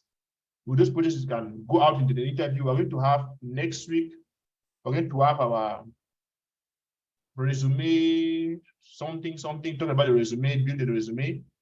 And also I'm going to be uploading a video of where I did an interview. So you guys have a sample of what to use for your interviews and everything. And I also upload some other interviews. I'll ask people around for their interviews, audios, it may not be videos, audios. I'll put them all online on the website. I'll create a week just for interviews. I'll post them all there. So if you want interviews, you can just go there and listen. They already have Miss Jenny interview in week 24, I believe, or 25. It's there already. Okay, let's continue. So what are some features of the deployment? Of course, things that the deployment has that the replica set does not have. First of all, it has multiple replicas. You can upgrade your app, you can roll back, you can scale up, and you can scale down. And you can also pause and resume. With the replica set, you cannot scale up and scale down. You cannot. You have to run the command like we ran here. Keep saying scale. You have to do it this way.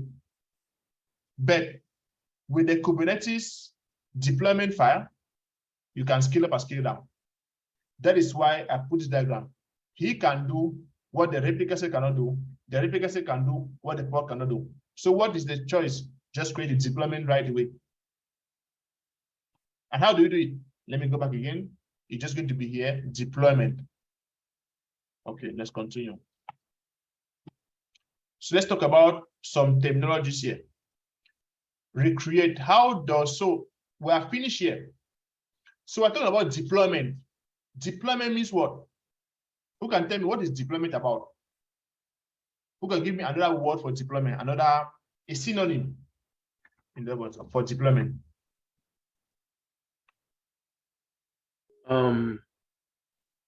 Like a I don't want to say patch, but Is it the same like release?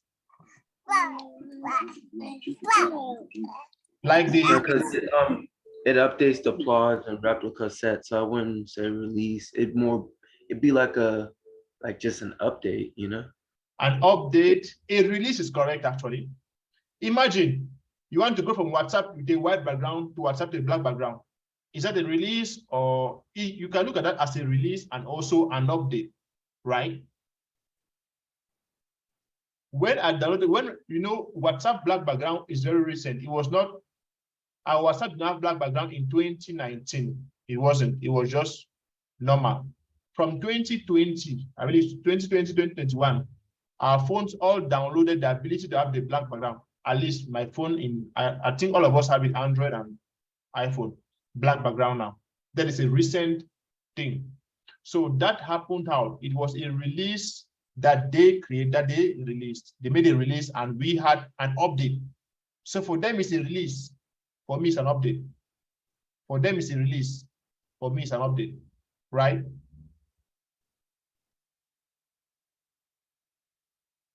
We do know WhatsApp with a black background, right? We all know that.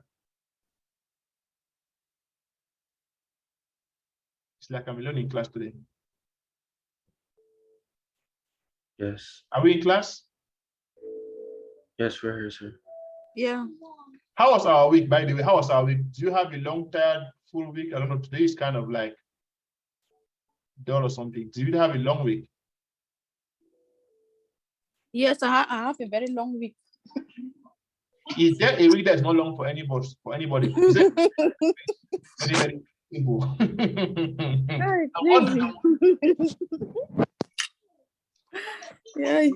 We are always, as long as a human being, especially we are going to work day to night, Monday to Friday, long week.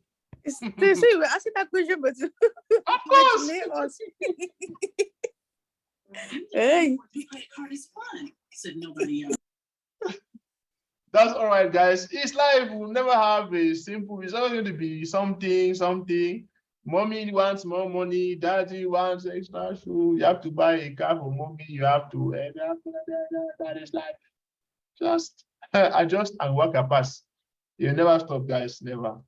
But that's life. I think it's that. That's how life is fun. It's not the same. It's kind of there's always something happening. Okay, but let's continue. So we're going to talk about the different types of deployments. We have spoken about deployment, meaning like a release, a new version, an update, we're talking about that. But now we have many types of deployments. Many types. We have the recreate deployment. I'll be talking about the different types of deployment: recreate, rolling update, canary, blue green, and all of that. So what is deployment? So it's a manner in which the guys who are working in the production environment, the manner in which they take the artifact from the lower back end, from the lower area. Remember, we have the back end, or the people working in the back end and front end. Or if you want, people working in the development area and people working in the development environment and those working in the production environment. You and I, we are working in the development environment, in the lower environment. DevOps engineers, they work in the lower. We don't work in the production, we work in the lower. Now, you can get a job where they ask some questions and they say that you can actually have a friend who actually got a job as a senior, as a site reliability engineer. And who are site reliability engineers? These are people that work in the production environment. That's his job. But he studied with us, with me, and we studied to be DevOps engineers. But it's very easy to also just switch and become an SRE. Very easy. Because you already know how things work. So they can hire you for a SRE position. When I say SRE, it means site reliability engineer, and those are people working in the front end. Sorry, working in the production environment. When I say front end, it can confuse you. Working in the production environment.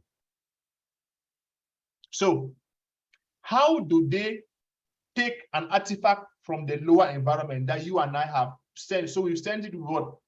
How do we send from the lower to the production? We send it with what? They say we send it with the document. How do we call that document again? Who can remind us? Miss Karin, Miss Mambo, Mr. Kida. Who can remind us? Question one more time, sir. Sorry? I said, can you repeat the question? When sending an artifact from the lower environment to the production environment, we send it with a file with information. What is the name of that file that we send? Manifest. Sorry? Manifest file? Not really. Miss Karin? Is it the web app? No. Remember, don't forget, there's something we said. You write rollback strategy. YAML? A YAML file? No. You write rollback strategy. You write the downtime you will cause. You write all of that. The downtime. And you use service now to send it. I think Service now. I forgot. Miss Karin? Let's not forget, guys. The change request. Do we remember the change request now? Yeah, yes. Mr. Kida? Yes, the change request. Are we together? Yes, we're together. Yeah. Do we remember what the change request is? Yes. Okay. So when you send the change request into production, they take it and they receive the artifact. Based on the information, they decide to deploy. So that you and I, people using WhatsApp, we can receive the update. There are many ways they can deploy into production, into the production environment, into the cluster that you and I can receive and then have the update in our phones. There are many ways. Let's look at some of the ways. We have the recreate deployment strategy. In this one, how does it work? You shut down version A of the app, and then making sure that version A is turned off, then you bring up version B. So you have two WhatsApp. You have WhatsApp with the white background and then WhatsApp with the black background. So first of all, you shut down version A, WhatsApp with the white background, make sure it's shut up, and then you bring WhatsApp with the black background. So you have two versions, version A, version B, WhatsApp with the white background, WhatsApp with the black background. You shut down WhatsApp with the white background, and then you bring WhatsApp with the black background, and then we download it. That's the If you first don't way. shut, Sorry? if you don't shut, I'm sorry. I said if you don't shut it down, would it just like not work or would it cancel out? No, it will cancel out. Okay. Yeah, it will cancel out. Because you can have two deployments at the same time. Shut it down, then bring the other one. But the problem here is there's a downtime.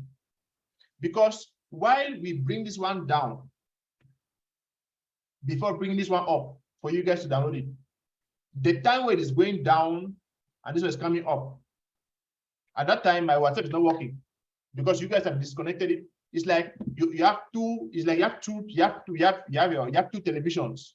You want to disconnect one and connect the other one. You have to unplug this one from the light, unplug it, and then plug.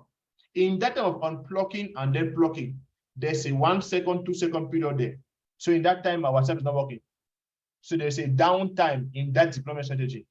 So people don't like it because downtime means what? They lose money. Remember. Are we okay? Yes, we're okay, sir. All right. The second one we have is the rolling update. This is the default updating strategy in Kubernetes. How does it happen? Slowly roll out a version of the app by replacing instances one after the other until all the instances are successfully rolled out. Assuming, for example, that you have 10 instances, do we know what instances are?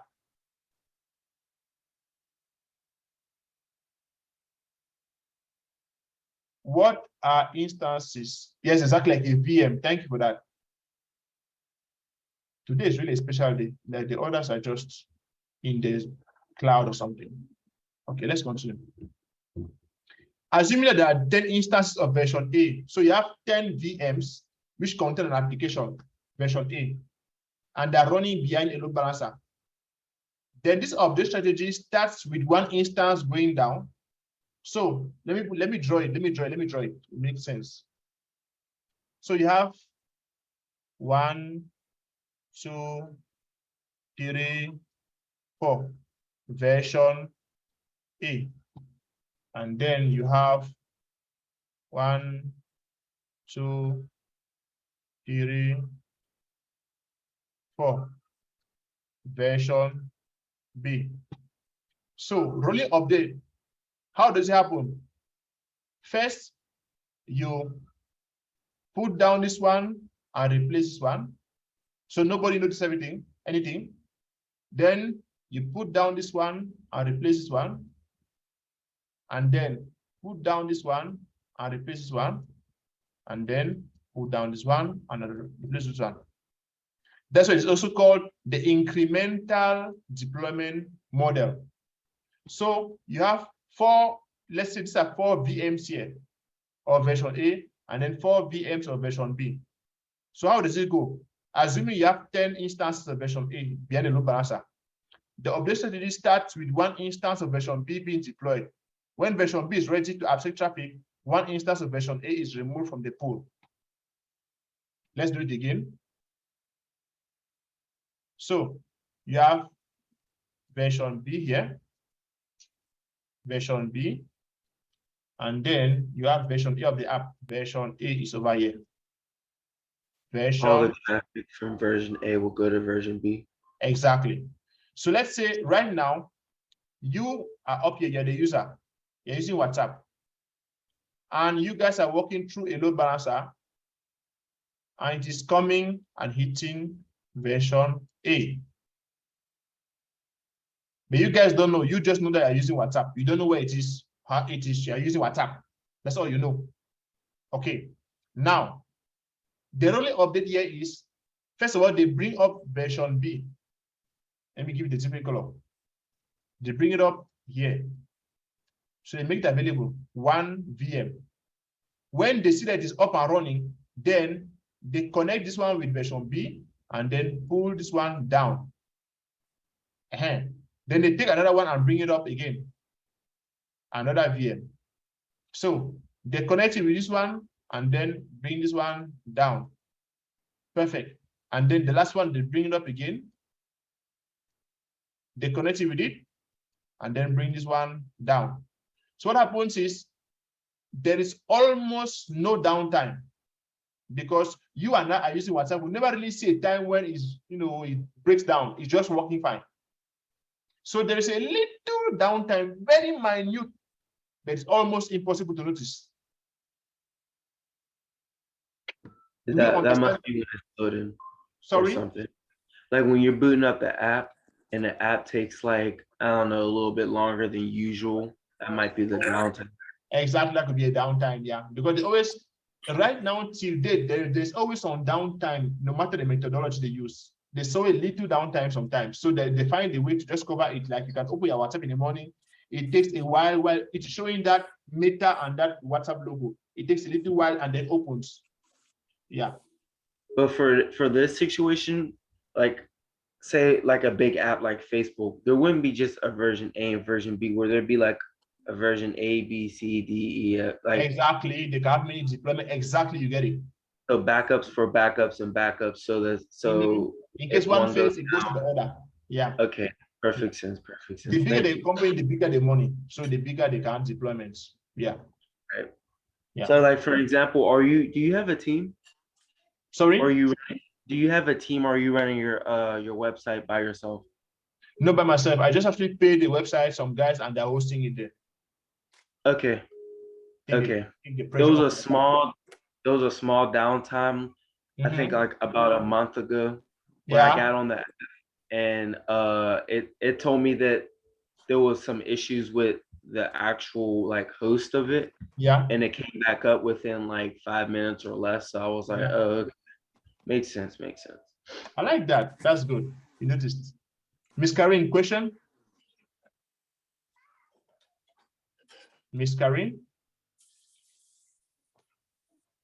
All right, let's go. Maybe she made a mistake there or something. Let's go. Oh, sorry. That's fine. That's all right. Let me clear my screen. So that is the rolling update. Okay. Canary. This is what happens for those of us who have Windows. Those who opted to change to Windows 11, Windows use the canary deployment. So this is the ideal deployment method for someone who wants to test newer version before it is deployed, 100%. Okay, this method is all about gradually shifting production traffic from version A to version B. Let me bring it up here. Let me expand this a little bit. Let's imagine that there are 10 instances of app version A running inside a cluster. You use canary deployment when you don't want to upgrade all of your instances. Let's say you upgraded 2 instances of version A to version B, then do some testing. If test results are good, then you upgrade the remaining 8 instances to version B. Say version B is ready, then you completely shut down version A. So let's go back to the example we used. Oh, okay, all right. Sorry about that. Okay, let's go back to the example. So let's remember the WhatsApp example. Or let me say Windows. Some of us now have Windows 11. Others have Windows 10. When they release Windows 11, how they do the canary deployment is, first of all, you can target an area, like they targeted, for example, first of all, like North Virginia. They went and released version 11 there. They tested it in your computers. It was working very well. I have a friend who is living in Ohio, asking me, "Whoa, I want to update to version 11. Whoa, I called, I said, okay, now let's go on Zoom. We went on Zoom. I configured her computer to automatically update to version 11. I have other friends whose computers have already updated to version 11. She was calling me and asking me, but what's happening? It's not updated yet. I'm like, but what's happening? I went again, I connected her computer. I checked everything is okay. What's happening here? We waited, but more of my friends were saying that updated to version 11, and that has updated. And then I understood, okay, they were doing canary, because in the canary deployment, you go from one area, you upgrade first of all, like you see here, 2 instances first to version B, do some testing. They first of all upgrade, for example, North Virginia. They test it, it works very well. Then they go to Ohio, for example. They launch updates to Windows 11. They test it, it works well. Then they go to, I don't know, South Carolina. They release the update. People there who want to update to version 11, update their computer to 11. They test it, and then they continue going. That's how the canary is from 1, so 10%, 15%, 20%, 25%, 30%, increasing. Is that making sense? Yes, it makes sense. Okay. So what about the blue-green road? The blue-green. This is the best, in my opinion. Well, it's not the best, but it's the most efficient. It is also the most costly, very costly. Why? Because in this method, version B, remember blue-green, let me actually write it here. So we have blue-green, so we have, wait.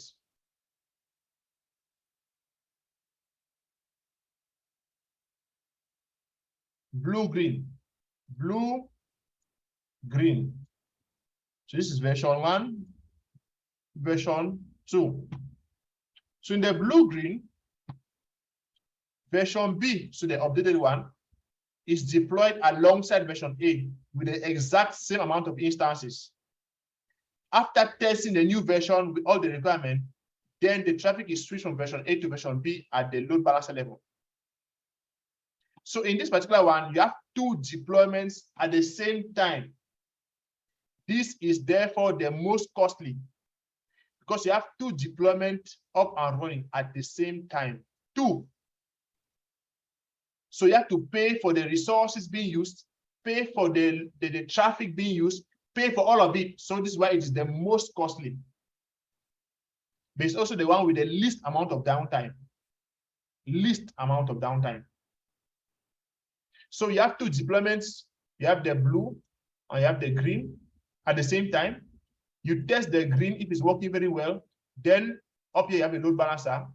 Traffic was first of all going here. So when you check and you say the green is okay, then you change the traffic to here. And so you and I who are using WhatsApp here, we will never notice it because we are passing through a load balancer. So we'll never notice anything. We'll just notice that our WhatsApp is just working normally, no problem. Are we okay? Do we see the difference? Do we understand the blue-green deployment now? Yes. When one goes down, it takes a lot for another to start up. Exactly. So the blue-green is the only deployment strategy using two deployments up at the same time. At the same time, both are up. Same time. Okay, let's continue here.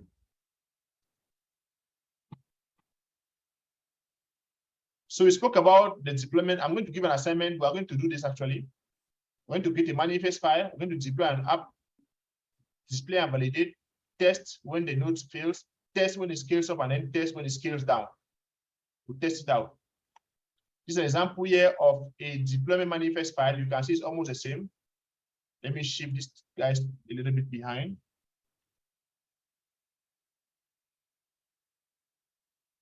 Okay. Let me shift this guys.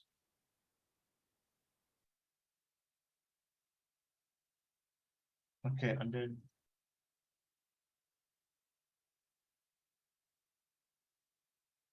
okay, so the pause is down here, and then the replica set is up here. Let me push it up a little bit. Good. All right. Let me increase a bit down here. Good. Voila. Perfect. That's perfect. So yeah, I'm trying to show you how the deployment contains the pod and the replica set all in one. Okay. So let's look at it again a little bit. What time is it? It is 10 o'clock. We're supposed to go for our break, but let's just finish this one. Then we'll go again for this time. We'll take a 15-minute break. Then we'll come back and do it on our terminal. We're almost done, please. I hope that we're clear. Do we have any questions so far? Are we okay? Mr. Okay, are you there? Miss Mambo, Miss Karin, No Mr. questions. Valentine? Yes. Okay. All right. So you have the deployment manifest file. You can see the very first one is apps v1, like we had before. Deployment kind is what? The kind is what? Deployment. Metadata is just a name. Replicas. This is where spec, this is where the replica set begins. Spec, you have replicas tree. Selector, remember the selector, the thing that connects the replica sets with the service. Remember that. Specs, selector, match labels, app, Nginx app, template, metadata. This is just information. That's not an issue. Then spec, this is for the pod. The container is what? Nginx, image Nginx, just like we had before. So you are seeing that we went from pod to replica set. We just added this block and we added match labels. And we changed it here from pod to replica set. Now we're going to deployment. Basically, deployment contains both the replica set and the pod in it. Simple example right there. All right. Let's continue. Are we clear on this so far? Are we okay? Yes, we're clear on this. Well, I'm clear on this, sir. Okay. So that's what I told you guys last time. Kubernetes is not difficult. It is just interesting and requires a degree of attention. It's not difficult. We are breaking it down together. This is a simple example here. You can see I did my ls. You can see I have my Nginx deploy file. Then I did my kubectl create command. Remember that command, kubectl create command. And then he created my deployment. When I say kubectl get deploy, remember, we have kubectl get pod to get the pod. Now I'm doing kubectl get deploy. It's showing me that I have one deployment with 3. Let me show you guys with 3 pod. Look at here, 3 replicas. So when I come here and I do kubectl apply, sorry, kubectl create. So when I do that, and then I do kubectl get deploy. So when I've created it, I want to ask kubectl to show me what I've just created. It should show me. First of all, it shows me 0 out of 3 have been created. Then when I do it again, it shows me 0 out of 3. And then I do it again, now it shows me 3 out of 3. So it took time to create 1 and then 2 and then 3 pods of my application.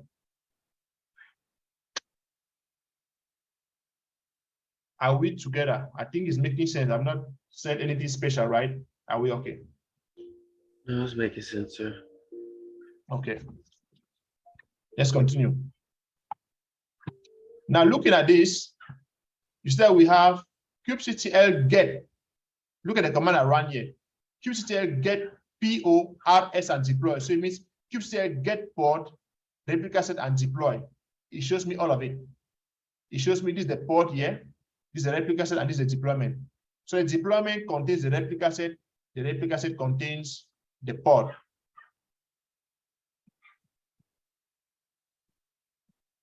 And notice something. I did not give a name to it. I just gave a name to the deployment. Let me show you guys. Look at the name here. Nginx deploy. Let me show you. Nginx deploy. I just gave this name to the deployment. That's all I did. The deployment himself gave a name to the replica set. He added this C9G474FC. And then for the pod, he added a name as well. Me, I just gave this name. He gave the names to the order himself. So it's much more better to use the deployment always. Look at how the deployment is inside of the pod is in the replica set, who is in the deployment. Very fantastic. I hope this is clear. Okay. So now when I run that command again, like we did before, the kubectl get PORS deploy. So it means kubectl get the pod, get the replica set, and then get the deployment. It shows me everything. It shows me the deployment, the replica set, and the pod. Okay. So now look at this command here. We already looked at it before. kubectl get deployment with the label app Nginx app. Let's remember this. Look at it. We already spoke about it before, the labels. Let's check it out. Look at it here. Labels, app, Nginx app. So you see now why the labels are important. They help us in filtering information. They help Kubernetes in knowing what to do, where, and how. Labels are very important. Very important. Okay. Are we okay so far? Are we clear? I think it's clear. Do you have any question? Yeah, no, it's clear, sir. I'm not adding anything special, right? I'm just reiterating the same thing over and over again. Right, just in different ways. Sorry? I said that, you know, you're just going over the same thing, just in different ways, that's all. Yes, sir. Okay. Okay, we have done this command already, but now this is for the replication set. kubectl get rs-l. L is what? Label. App Nginx app. He shows us here. So now look at the command here to update the deployment. Again, remember, just like Ansible, there are commands you can run. You can run the same commands on the terminal. You don't have to always type the YAML file. To write a YAML file is good because it saves you time to apply something, to change something. You don't have to type a long command on your terminal. You don't have to. That's why it's good. But sometimes you want to just type a command on your terminal. So kubectl set image deploy Nginx. So here, what are we doing? Who can tell me what we are doing here? Who can just guess? Deploying an image or updating an image. Exactly. Good. Let's look at something together. Let me go back up. Look at here. The name of our image is what? Nginx. Right? It's Nginx. All right. So what we are doing here, where is it? No, it's here. What we're doing here is We're telling Kubernetes to set the image of our deployment. What is the name of our deployment we created? What is the name of it? The name of it is Nginx deploy. Metadata name Nginx deploy. That's the name here. This is the name of our deployment. So here we're simply telling him to change the image of our deployment called Nginx deploy to be Nginx version 191. That is all we're doing. Like Mr. Kida said, we're updating the image, we're changing. Because before it was what? It was just Nginx. But now with this command, we're changing it to be Nginx version 191. I hope that makes sense. Good job, Mr. Kida. Good job. Thank you, sir. And then when I do that, then I do kubectl describe again. Remember the kubectl describe. So kubectl describe deployment. This is the deployment here. You can see the app. You can see the label here. You can see all the information there. 3 instances of the same Nginx app is running in the form of pods. You can see 3 desired, 3 updated, 3. Why 3? Why is it 3? Don't forget, because here we say 3 replicas. So it's going to be 3. We say 3 replicas. Okay. So here you can see a command you can do to scale up the deployment manually, just like we did before. For our replica set, we're doing the same thing for our deployment. So kubectl scale. Let me go back to our commands. Do we see have those commands here? Let me see. Let me see here. Oh, shoot. I thought that let me try to see if I can bring back our commands here. Okay. Good. These are commands here. I'll keep them on our screen. Go back here. Good. All right. So I have kubectl create, get, describe, scale. So here we're doing kubectl scale, but we're doing scale for what? The deployment. What is the name of our deployment? The name of our deployment is Nginx deploy. How do I know that? Because we wrote it here, Nginx deploy. So here we are saying that kubectl scale our deployment called Nginx deploy to 6 replicas. Because right now we have how many? We have 3. So now I want to increase to 6. We do that with this command. We're going to do this command on our terminal, don't forget, in our terminal. And then once I do that, then I do kubectl get deploy. It shows me 6. You can see here. And then when I do kubectl get port, now we have 6 ports. Because we told him to increase the number of replicas to 6. Now he has increased to 6 ports. Are we okay? I'm just saying the things over and over again. We are talking the things over and over again. Yeah, it makes sense. Okay. We're almost done. What you So said you on can see kubectl get ports again here. I've spoken about that already. Now services, how many minutes do we have? Oh boy.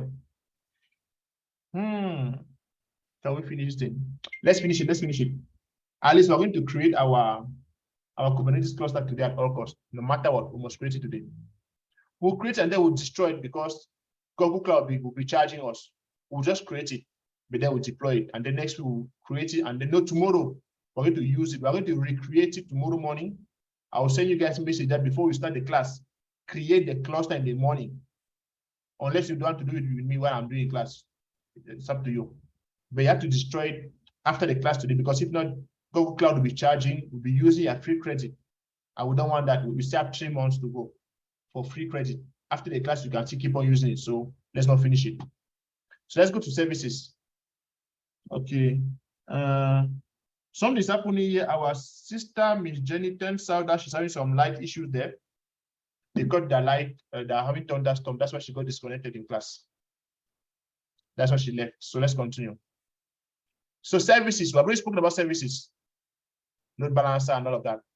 Services is that ability that allows for Kubernetes to expose the Kubernetes worker node to internet connection from outside or within services. Let's look at this.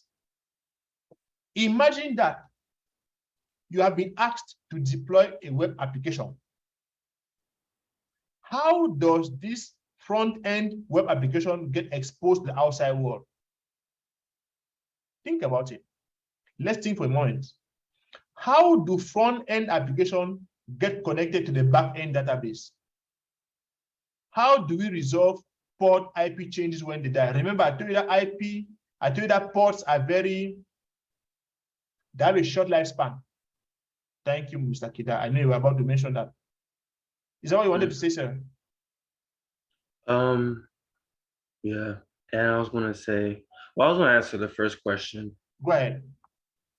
Through load balancing and versions. Version. Like version A, version B. Okay. For the blue-green deployment strategy. Yeah, through the blue and green deployment strategy. Okay. What about it? That's how the front-end web is exposed to the outside world. Yes, load balancer, exactly, through the load balancer. That's an example. There are many other ways, but one of the main ways that, in fact, the way that WhatsApp and Facebook are using to allow us to see the application, it is through the load balancer. Okay. Yes. But we're going to talk about the other types of services, because there's load balancer, there's node port, there are other ones, but that's the main one you need to know about, load balancer. So how does a front-end app, how does a web app get exposed to the outside world?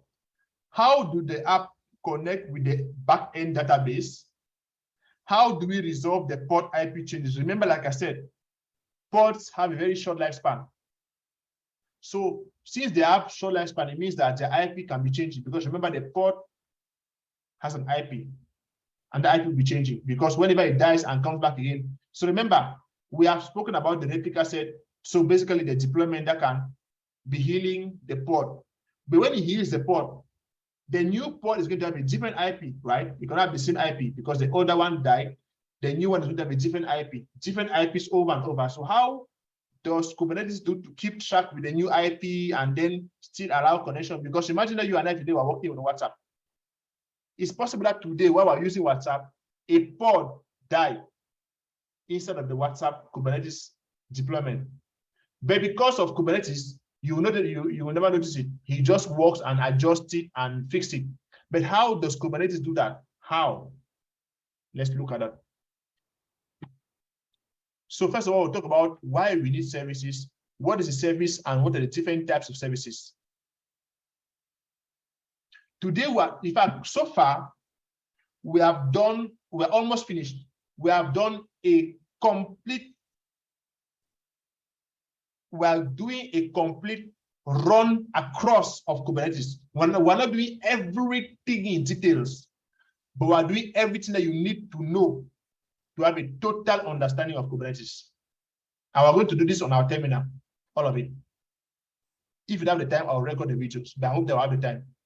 Next week, we have to meet, by God, we have to meet on Wednesday. I hope I'll have a meeting.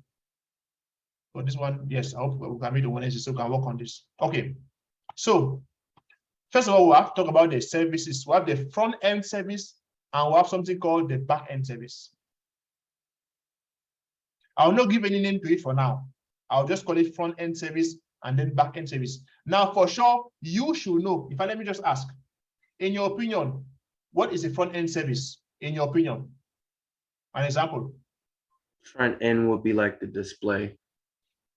No, so forget about the name front end. Okay, what is a service that will allow you to access a web server? The IP address. What is the name of the service? The DNS. We spoke about it before in the blue-green. What is the name? Mr. Kida mentioned it before. Is it a proxy? The load balancer. Oh.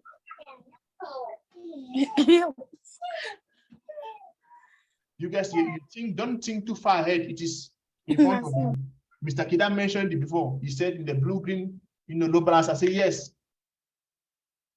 So the front-end service, I'm just giving it to you already right away.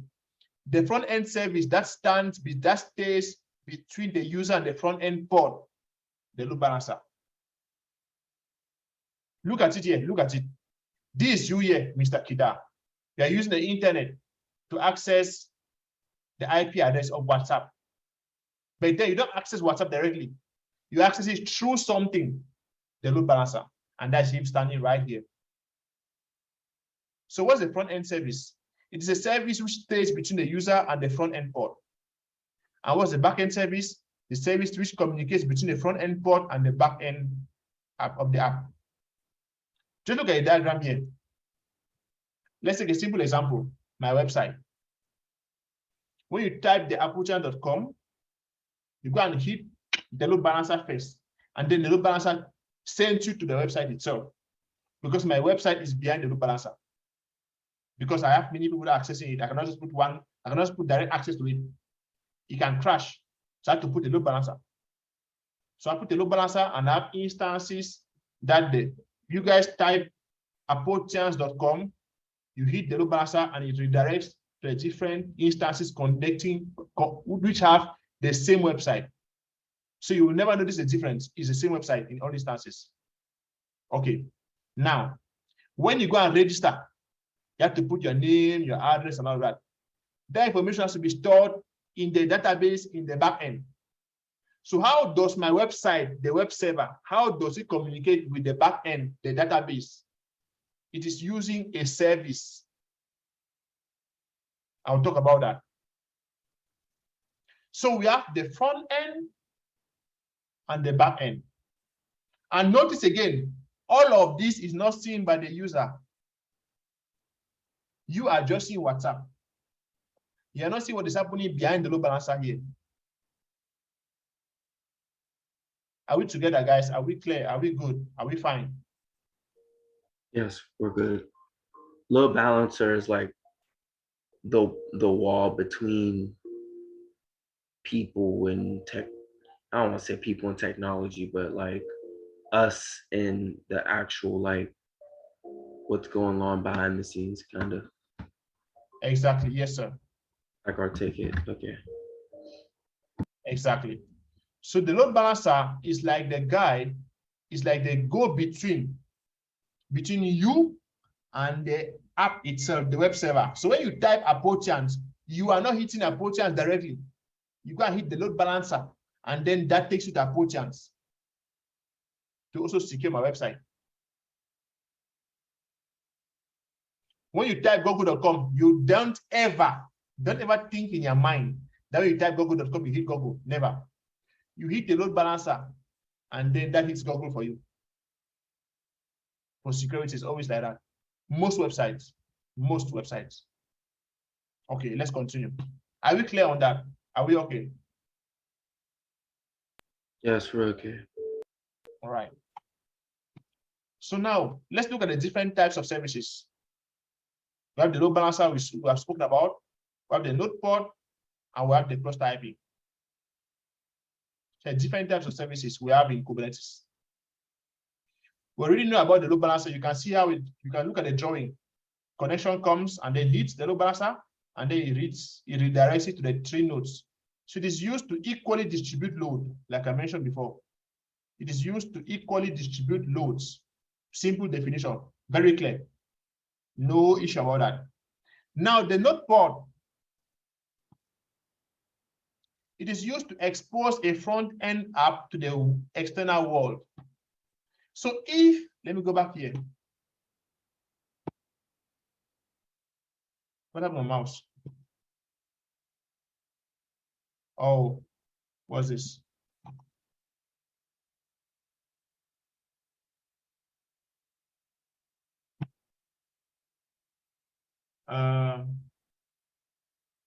What's happening here? Guys, give me a quick moment. I think I'm having a low battery here or something. Let me get something on this side. Quick moment, please.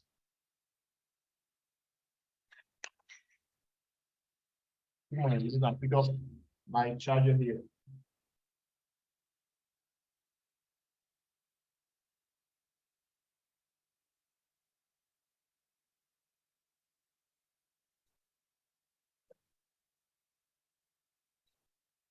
Okay, so my charger, my mouse battery ran down on me. Let me just connect it here. All right, then connect it here.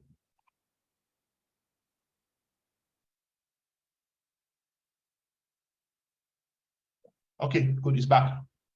All right, so let's go back here. So we're talking about the noteboard. So talking about this particular application, if you have just a front end, right, and you don't have many web servers, you have many EC2 instances. Remember, let me draw again the load balancer here for us to remember. When you have many EC2, you have many EC2 instances here, for example, or many servers, and you want to redirect the traffic to all of them, then you put here what? A load balancer. So when many people are connecting to your website here, they can be redirected to the many different instances, like I did in my, like I'm doing. You put a load balancer there. But in case you have just one instance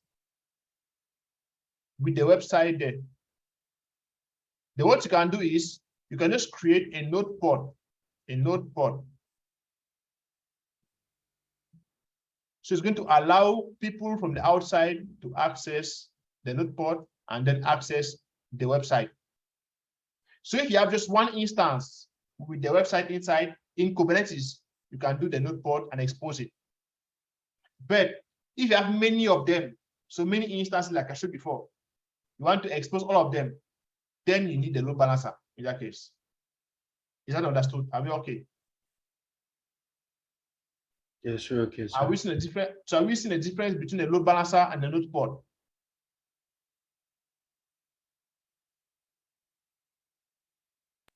Yes.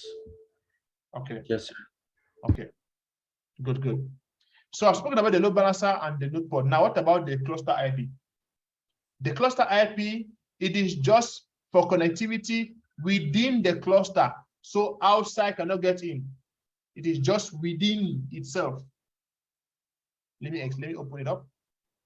And also, it allows for the front end pod to communicate with the back end. Why? Because remember, it is within itself. So if I go back here, I can write here. Behind here, the backend service. This is going to be what? This is going to be the cluster IP. Let me use the red color. Red color is much better.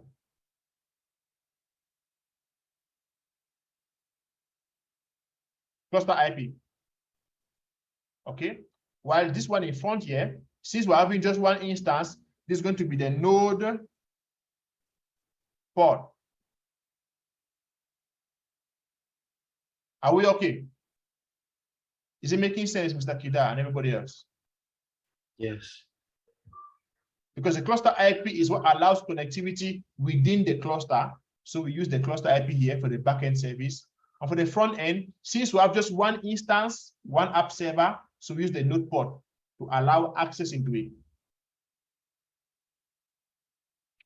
I hope that makes sense. All right. So let's talk a little bit about the cluster IP and then we'll stop. We must create a cluster today. Yes, we must create it today. All right, so cluster IP, let me go. Let's go. Time is really going. Let's continue. Services. Imagine that you need to deploy one full-fledged application which consists of front-end app and back-end app. How do you restrict access of back-end database to only the cluster? How do you do that? Mr. Okio, Mr. Valentine, what do you think? Or Mr. Kida? Anybody? Imagine you have a web application and you want to restrict access to the backend database only within the cluster. How can we do that?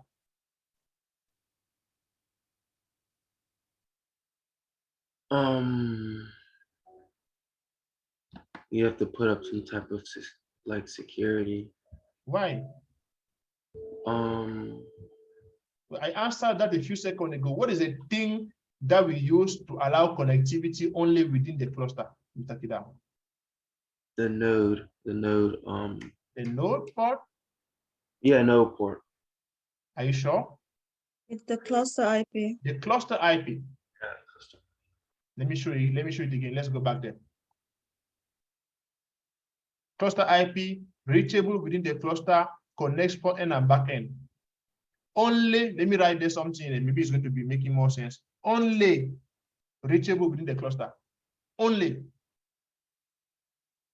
So for security, how do you restrict access of the backend database to only within the cluster? Then you have to use only the cluster IP. Look at this diagram here. This is very clear, open diagram to our eyes. You have the user here.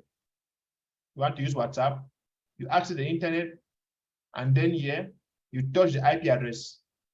From there, it goes and touch the front end service, the node port in this case, and then redirects it to the front end port behind it.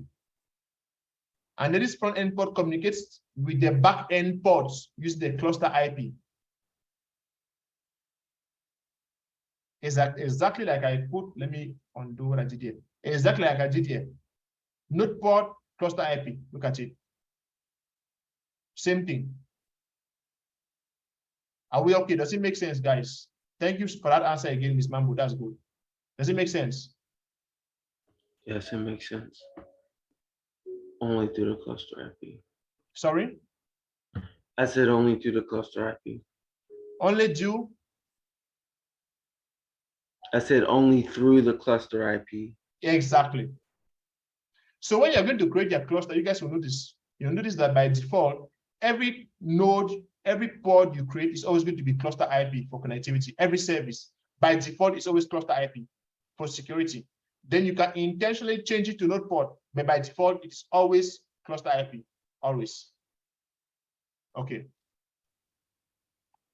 So finally, we're going to have a small guestbook demo I'll give to us, assignment at the end of all of this, where I'll give you guys a front-end web app and a back-end database web app for Redis, and you guys will connect both of them. You connect the front end to the back end using the cluster IP, and then the front end to the outside using the node port. But that's going to be at the end of our practice after I've understood this thing very, very, very well. All right, that's it. So we're going to stop here, but before we go for a short break, do we need to take a break? Can we not take a break? Do you guys need a break? Let's just round up.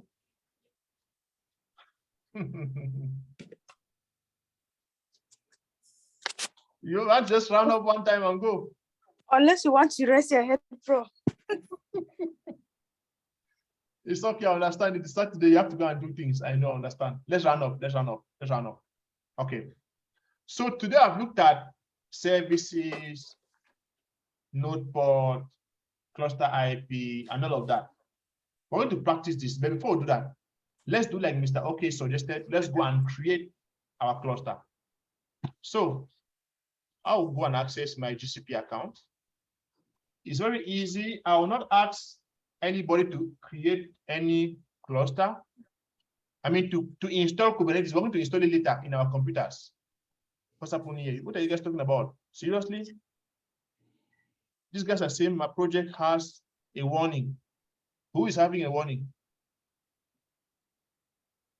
Hi. Okay. So let me go back to my dashboard. Okay. So how do we create our cluster? Kubernetes cluster. What you do is you can type up here GKE, or on the left-hand side, you can go and stand on Kubernetes engine and then stand on clusters. Click on clusters. So I click on clusters. So it opens me this page. Now, for you guys, you're going to see a place, they're going to ask you to enable the API. So say yes, enable the API. And then it takes you to this place. here. Here. So now I want to create my container. I can click on deploy container or create cluster. I want to create a cluster. Remember, the cluster is going to contain the master and the worker. So I'll click on create. Now here they ask me, do you want to create a standard Kubernetes cluster or a autopilot? I'll tell him to create a standard.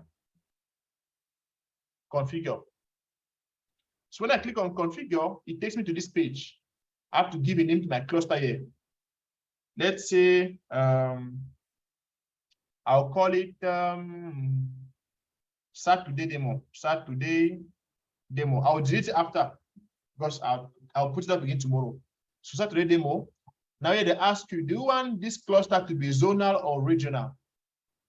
Of course, when it is regional, it will cost you more. You can see monthly is going to be $200. But if you put it to be zonal, monthly is going to be just 158. So let's leave it to be zonal this time. By the office, you guys will notice that your company are going to be using regional in most cases. In all cases I've worked, it's always regional at the office. So now they say, yeah, if you want to specify the node location, but I'll say, no, I don't want to specify. I'll leave it at that. Okay. Now the control plane. One thing before we continue, if I forget, and in fact, I'll not forget it, but let me just say it right away.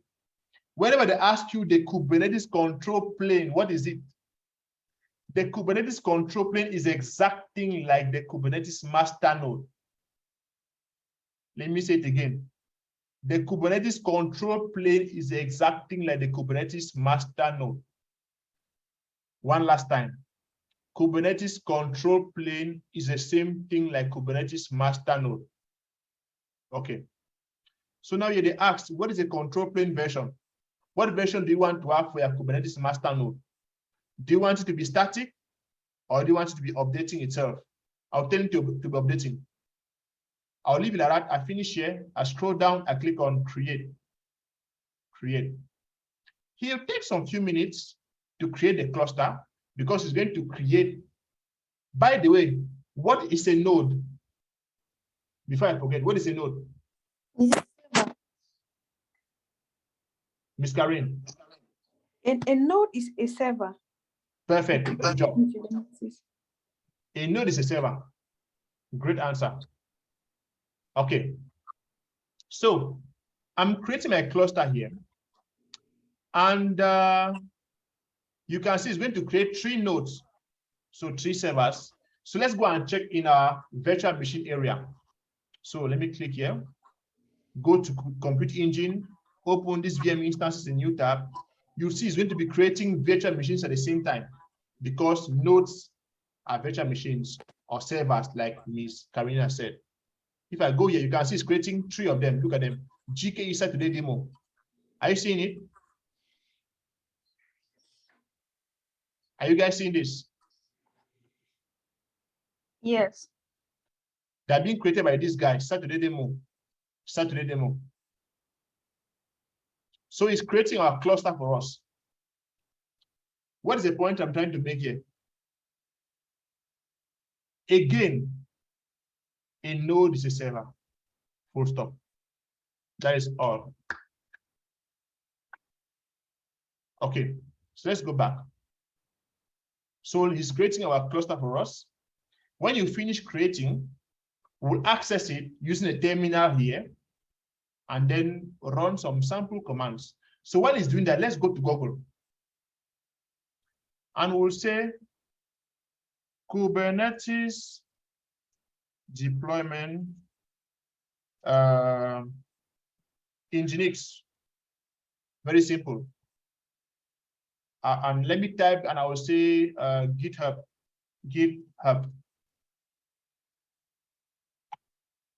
Okay. Okay, this is a very simple file here. Very simple. You see, I'm not creating, I'm just going to copy and go and paste. I'll just copy and go and paste. Okay.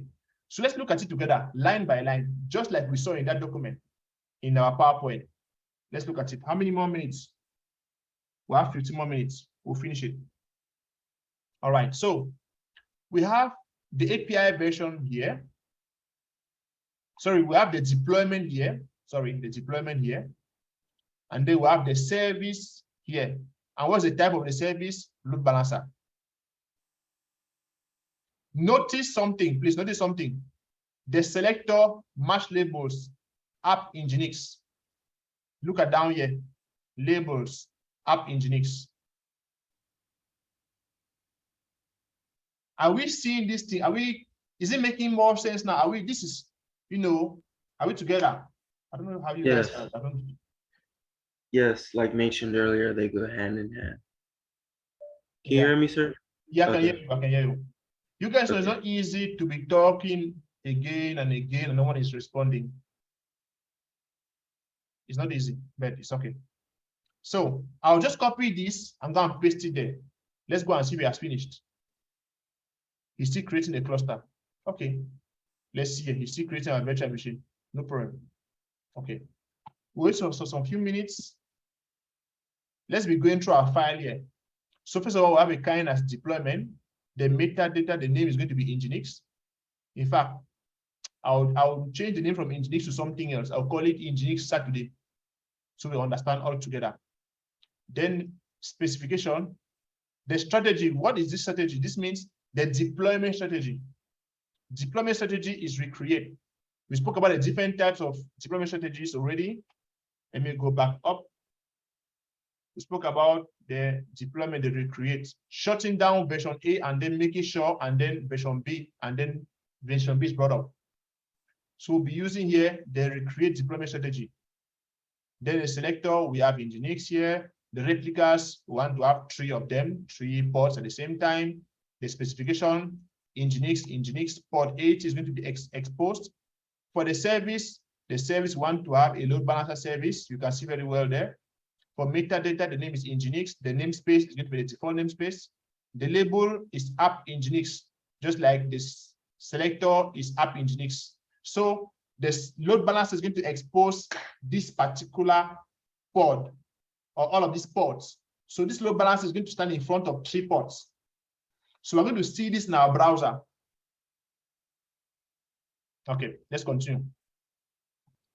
And then what else? Annotation. We're giving an annotation here. We want it to have a name. Annotation, in English language, annotation simply means a name or a naming. We want it to be NLB. And then the ports, we want to export port 80. And then it's going to be a type load balancer. I can change this to be a type node port, but I'll leave it to be load balancer. Okay, let's go and see. Has it finished? It has finished. Okay. You can see that it has created 3 nodes and it has 6 CPUs and 12 GB memory. That's our cluster. Let's look at it together. I'll click on it. This is our cluster in here. You can see the name of the cluster is Saturday demo. It is location type zonal. It is a US Central 1C and also many information. So let's connect to this. So I'll click on connect and I'll click on run in Cloud Shell. So it's going to open the Cloud Shell for me down here. It's like the shell for Google Cloud.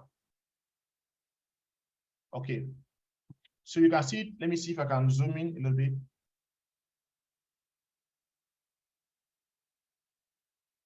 Let me see if I can zoom in. Can I make this bigger? Text size. Large. Okay, I'll make it largest. Text size. Largest. Okay, good.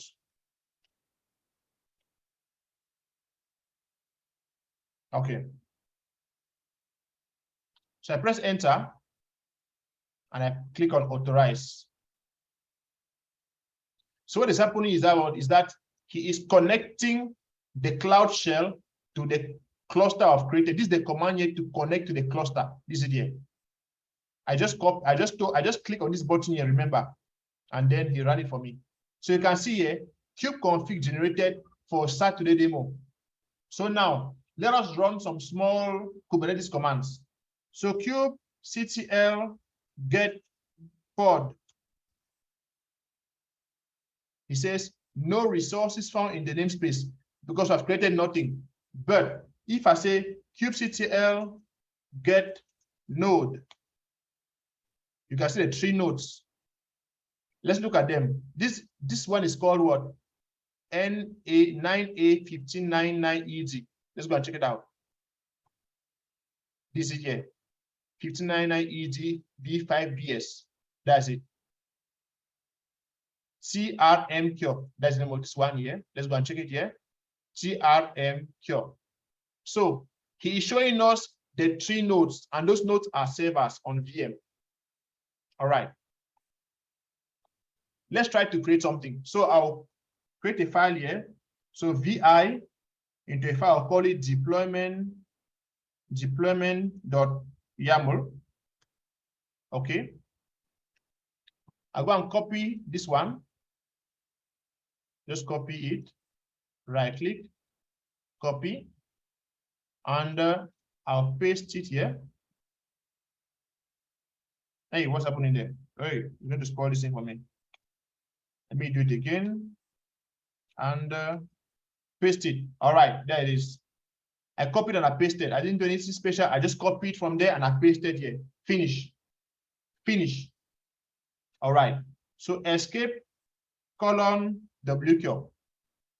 So let's try to bring back our commands that we had here.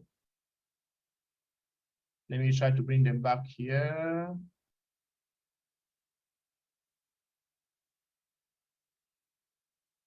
Okay, so kubectl create. So I'll run, first I'll do ls. I can see my deployment.yaml file is here. Okay, so I'll do kubectl create. What's the command? Create -f for file. Create -f deployment.yaml. Then I press enter. So based on what is inside of that file, he has created a file. You can see deployment.apps and then service. Where do those names come from? Let's check it here. If you look at here, the name of this one is called what? It's called Nginx deployment, called Nginx deployment, and then down here service. Good. So he has created our Nginx. You can see here Nginx created for the deployment and Nginx created for the service. Who called it Nginx? Who called it here? Look at it. Metadata. The name is what? Nginx. What metadata? The name is what? Nginx. I could have changed it to what? Nginx. Let me change it. Let me change it. So let me VI into the file again. VI into the file. And then down here, metadata. I'm looking for metadata. Where's metadata? This is right here. So I'll change this name to be Nginx LB. Nginx. Wait, insert mode first of all. In the insert mode, Nginx LB. That's a better name. Escape :wcure. All right. So I'll tell him again to create. So now you see, he says the Nginx app already exists for the deployment, and then he has created the Nginx LB for me. Because first of all, it was Nginx, now it's Nginx LB. All right. So what are the commands we spoke about? We spoke about kubectl get. Kubectl, we have just done kubectl create. Now let's do kubectl get. So kubectl get pod again, or PO. Now you see we have 3 pod running from Nginx. Okay, let me say kubectl get rs, get rs. Replica set, 1 replica set. Now say kubectl get deploy, 1 deploy. Remember the deployment contains the replica set and the replica set contains the pods. So what if I do kubectl get PO, RS, deploy? Okay, now I'm supposed to put it at no space there, no spaces. When I do that, he shows me the pod, the replica set, and the deployment. All right. So let's check about the services. So I'll say kubectl get me the services. He sees that we have 3 services. We have the Nginx load balancer, and then Nginx load balancer. Are we good so far? Are we together? Am I making sense? Are we lost? Are we together? Are we found? I don't know, you guys, seriously. It's making some sense. All right. So let us do something else here. Let's describe. So I'm trying to do these commands we have looked at already. We have done create, we have done get. Now let's do describe. So I'll do kubectl first of all, get pod. Okay. kubectl describe pod. What pod do I want to describe? I want to describe this pod. Let me copy this name and come and paste it down here. Enter. After to describe, let me increase this a little bit. Okay. After to describe the pod, let me scroll up. So first of all, it says that the pod name is Nginx. It is in the default namespace. It is in the node. This is the name of the node where it is located. It was created on start today. This is the label. This is the annotation. The status is running. This is the IP. It is controlled by this replica set. It is containing the Nginx container, this one. Okay. It is having this kube API access volume. It is, look at the history down here of the events. Look at the history of the events down here.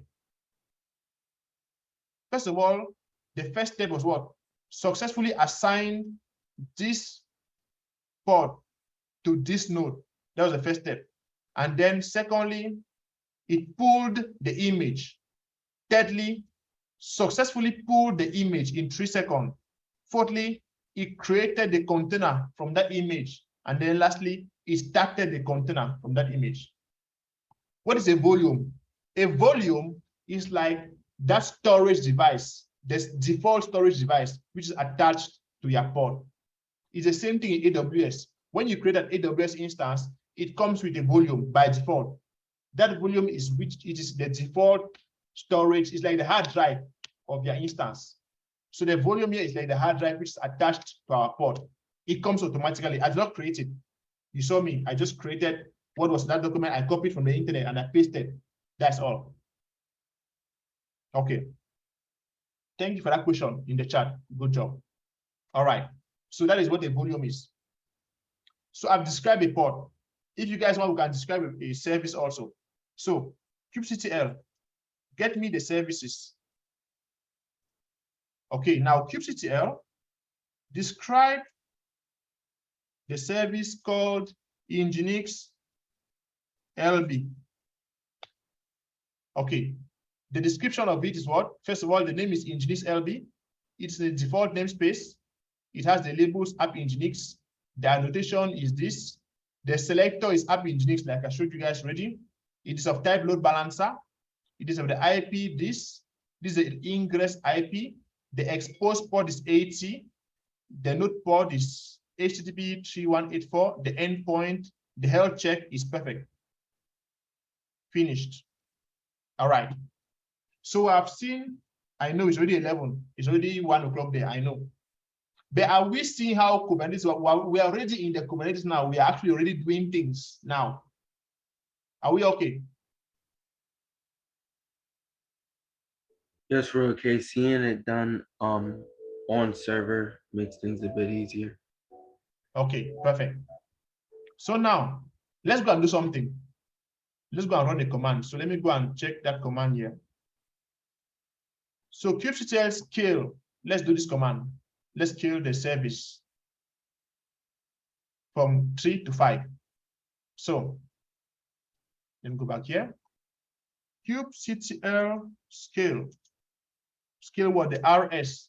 Let me first of all do get RS. Kubectl get RS. Okay. Kubectl scale this RS. RS called Nginx. And let me copy the name here. It's a long name. Nginx. Nginx this. Scale. Let's go out. Let's go back and look at the command again to 5 replicas. So scale it up to -- replicas is equals to 5. He has scaled it up to 5. So now if I do kubectl get port, we should no more see 3, we should see 5. Okay, so kubectl get port. Why is this 3? It's supposed to be 5. Let me check something. kubectl get rs. It's still 3. Why is it not scaled up yet? Oh, I see. Let's do kubectl get pod rs and deploy. Okay, I see. Okay, it is not scaling up. Who can guess why it's not scaling up? Who can just try and guess? Because there's only one. Everything's running, so there's really no need to. Yes, but there's something else blocking it from scaling. It's up to date. Just try and guess.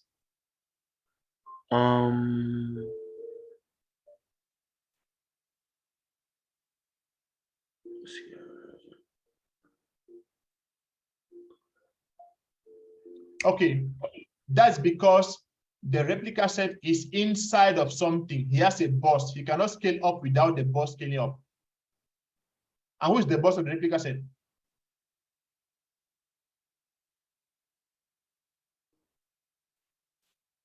Who is the boss? I drew a circle. There was port inside a replica set. Replica set was inside what?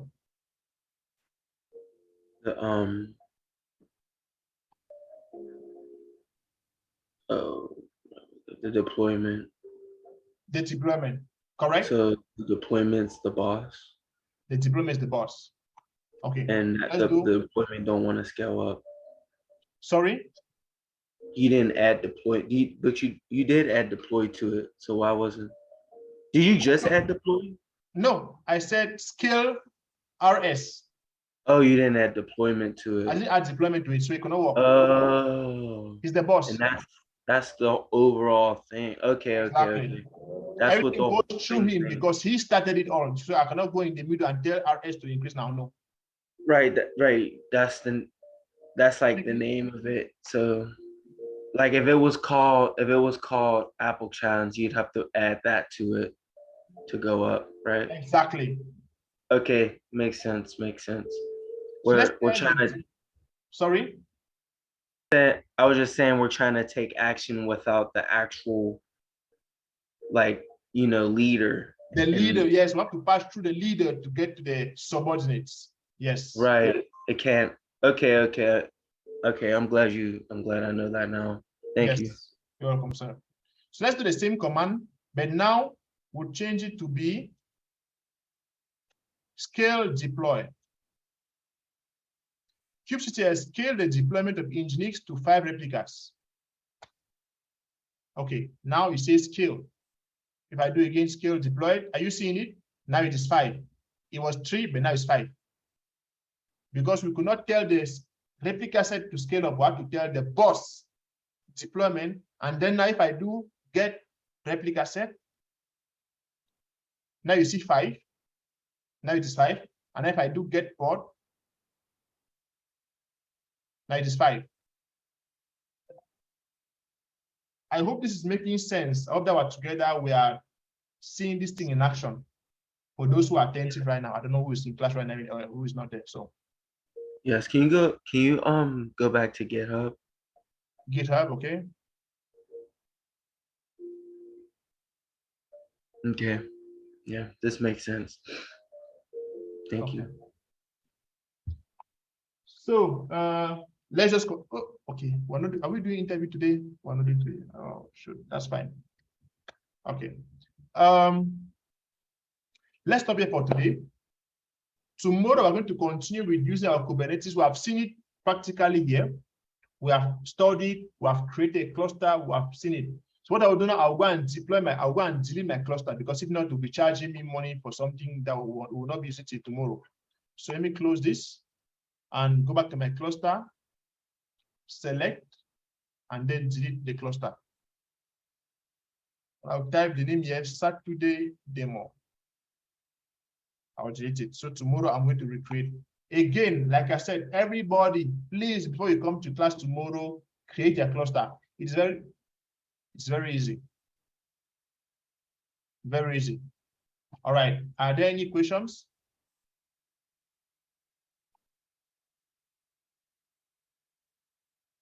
Any questions? Prof, Yes. I think when you went to GitHub and then you got the wheel and then you said that we're using the recreate, the deployment type recreate, and then you said recreate is shutting down like version 8 and make sure it's completely 10 up before you bring up a version B. Did you do that? Nope.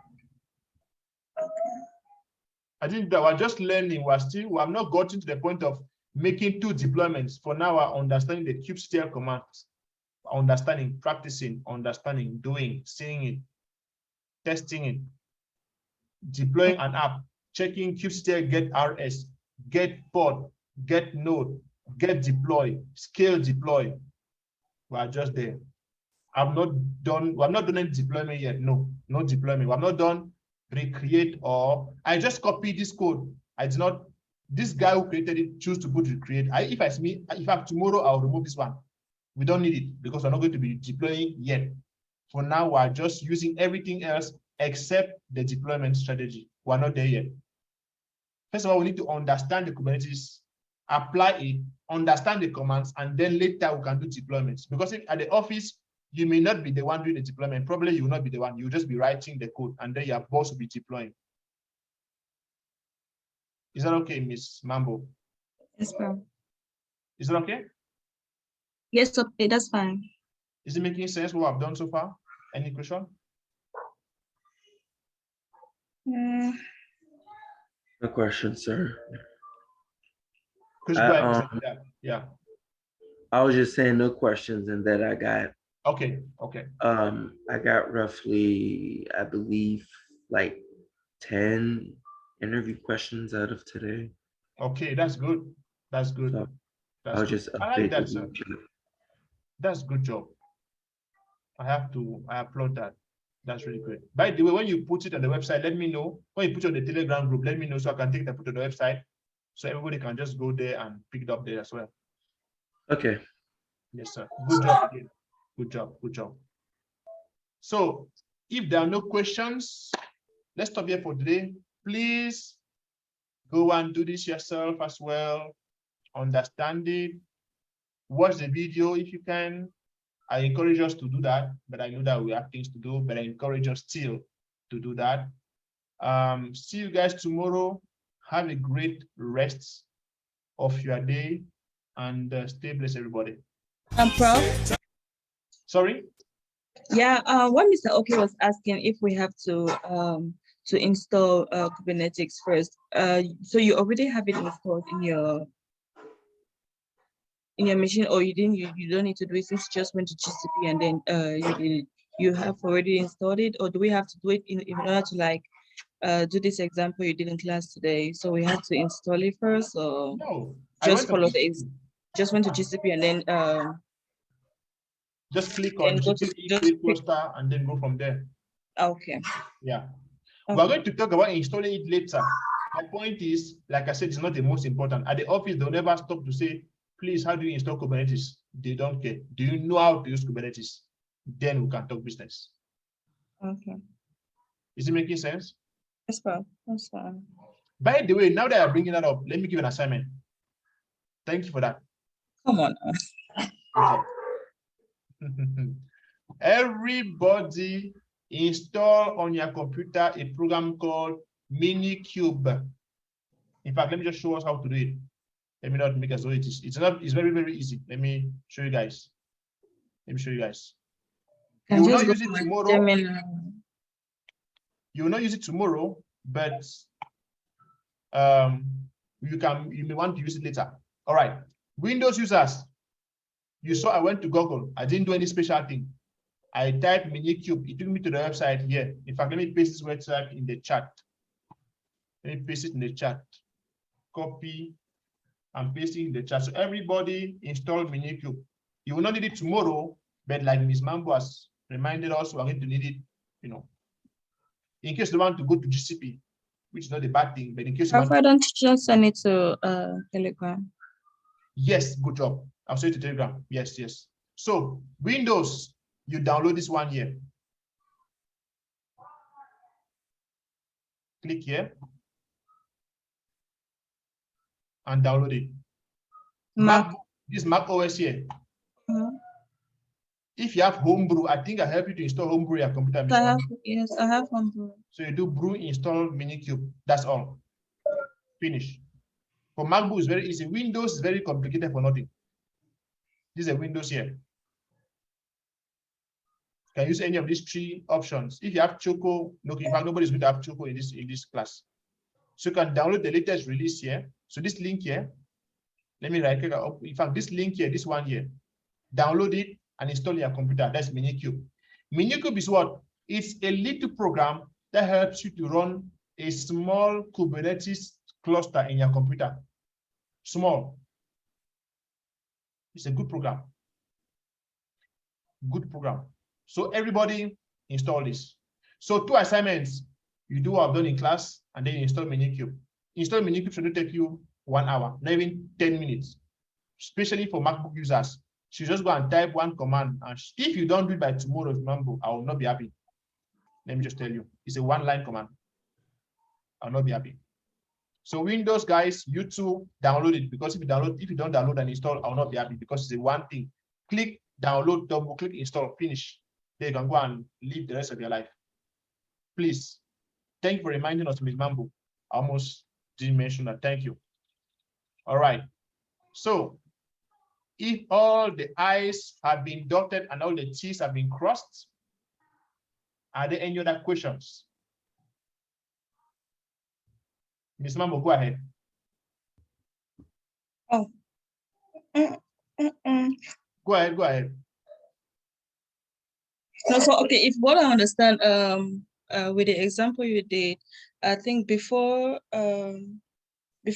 doing anything, like you always say like cube get a port, and then before you do the replica, or you get a cube, that means you have to first of all issue the command before, like let me use which example. Issue the command, which Okay, command? like you did, okay, cube get service like SVC, and then you do cube describe service. So you have to always call it like give the command for the service before you go, and then you describe it. Or because I see you do that, you did that a lot. It's like always cube get port and then cube describe port. Exactly. It's always kubectl, this kubectl. kubectl, yeah. Always, just like you have Docker run, Docker pull, Docker build, same thing. Okay.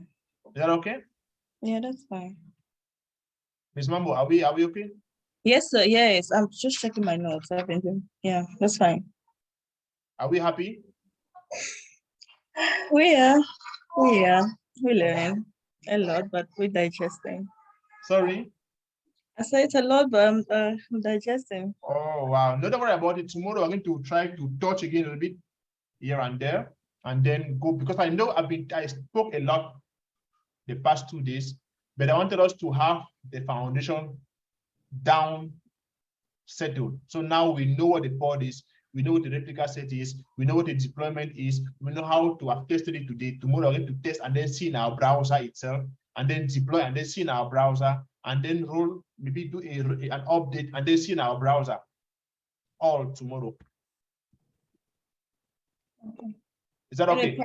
Yeah, let me just take permission. I work a bit early tomorrow, so I'm just going to watch the video. Okay, that's fine. I know you're going to work tomorrow, so that's okay. All right, everybody. Thank you for joining. You guys have a great rest of the day. Please, when you come to class, if you can interact in class, it would be great. I know that we're busy on Saturdays and Sundays, but please, talking alone for hours, it's not easy. Please. One more question, sorry. It makes the work better. One more question, Prof. Yes, please go ahead. Can you please explain the change request again? Yes.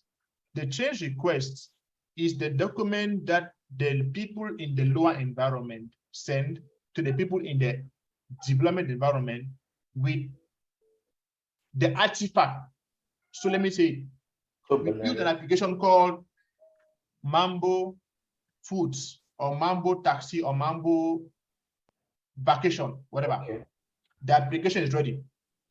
It goes from GitHub to Jenkins, they create the artifact, then they send it into Docker Hub, and then bring it to Kubernetes, and then they test it, they monitor it, they say the Mambo application is good, it's stable, it's perfect.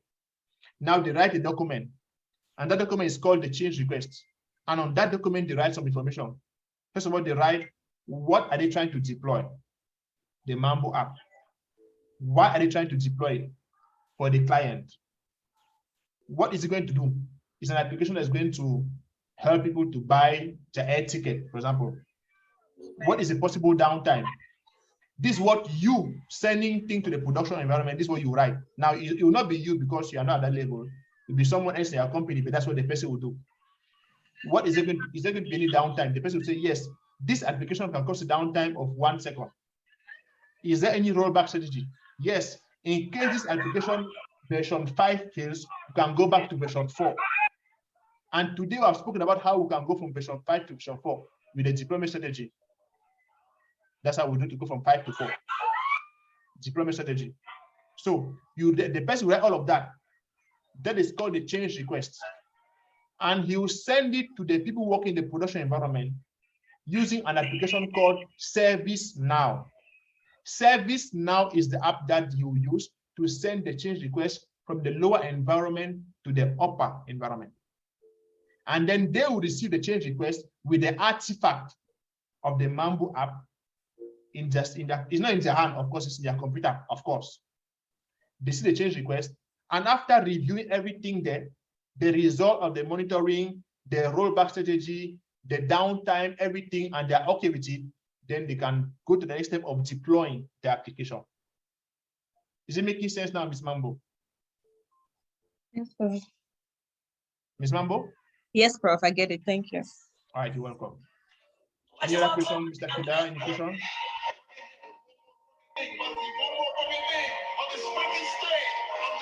Okay, you guys have a great rest of your day. See you tomorrow and do your assignment, please. Bye-bye.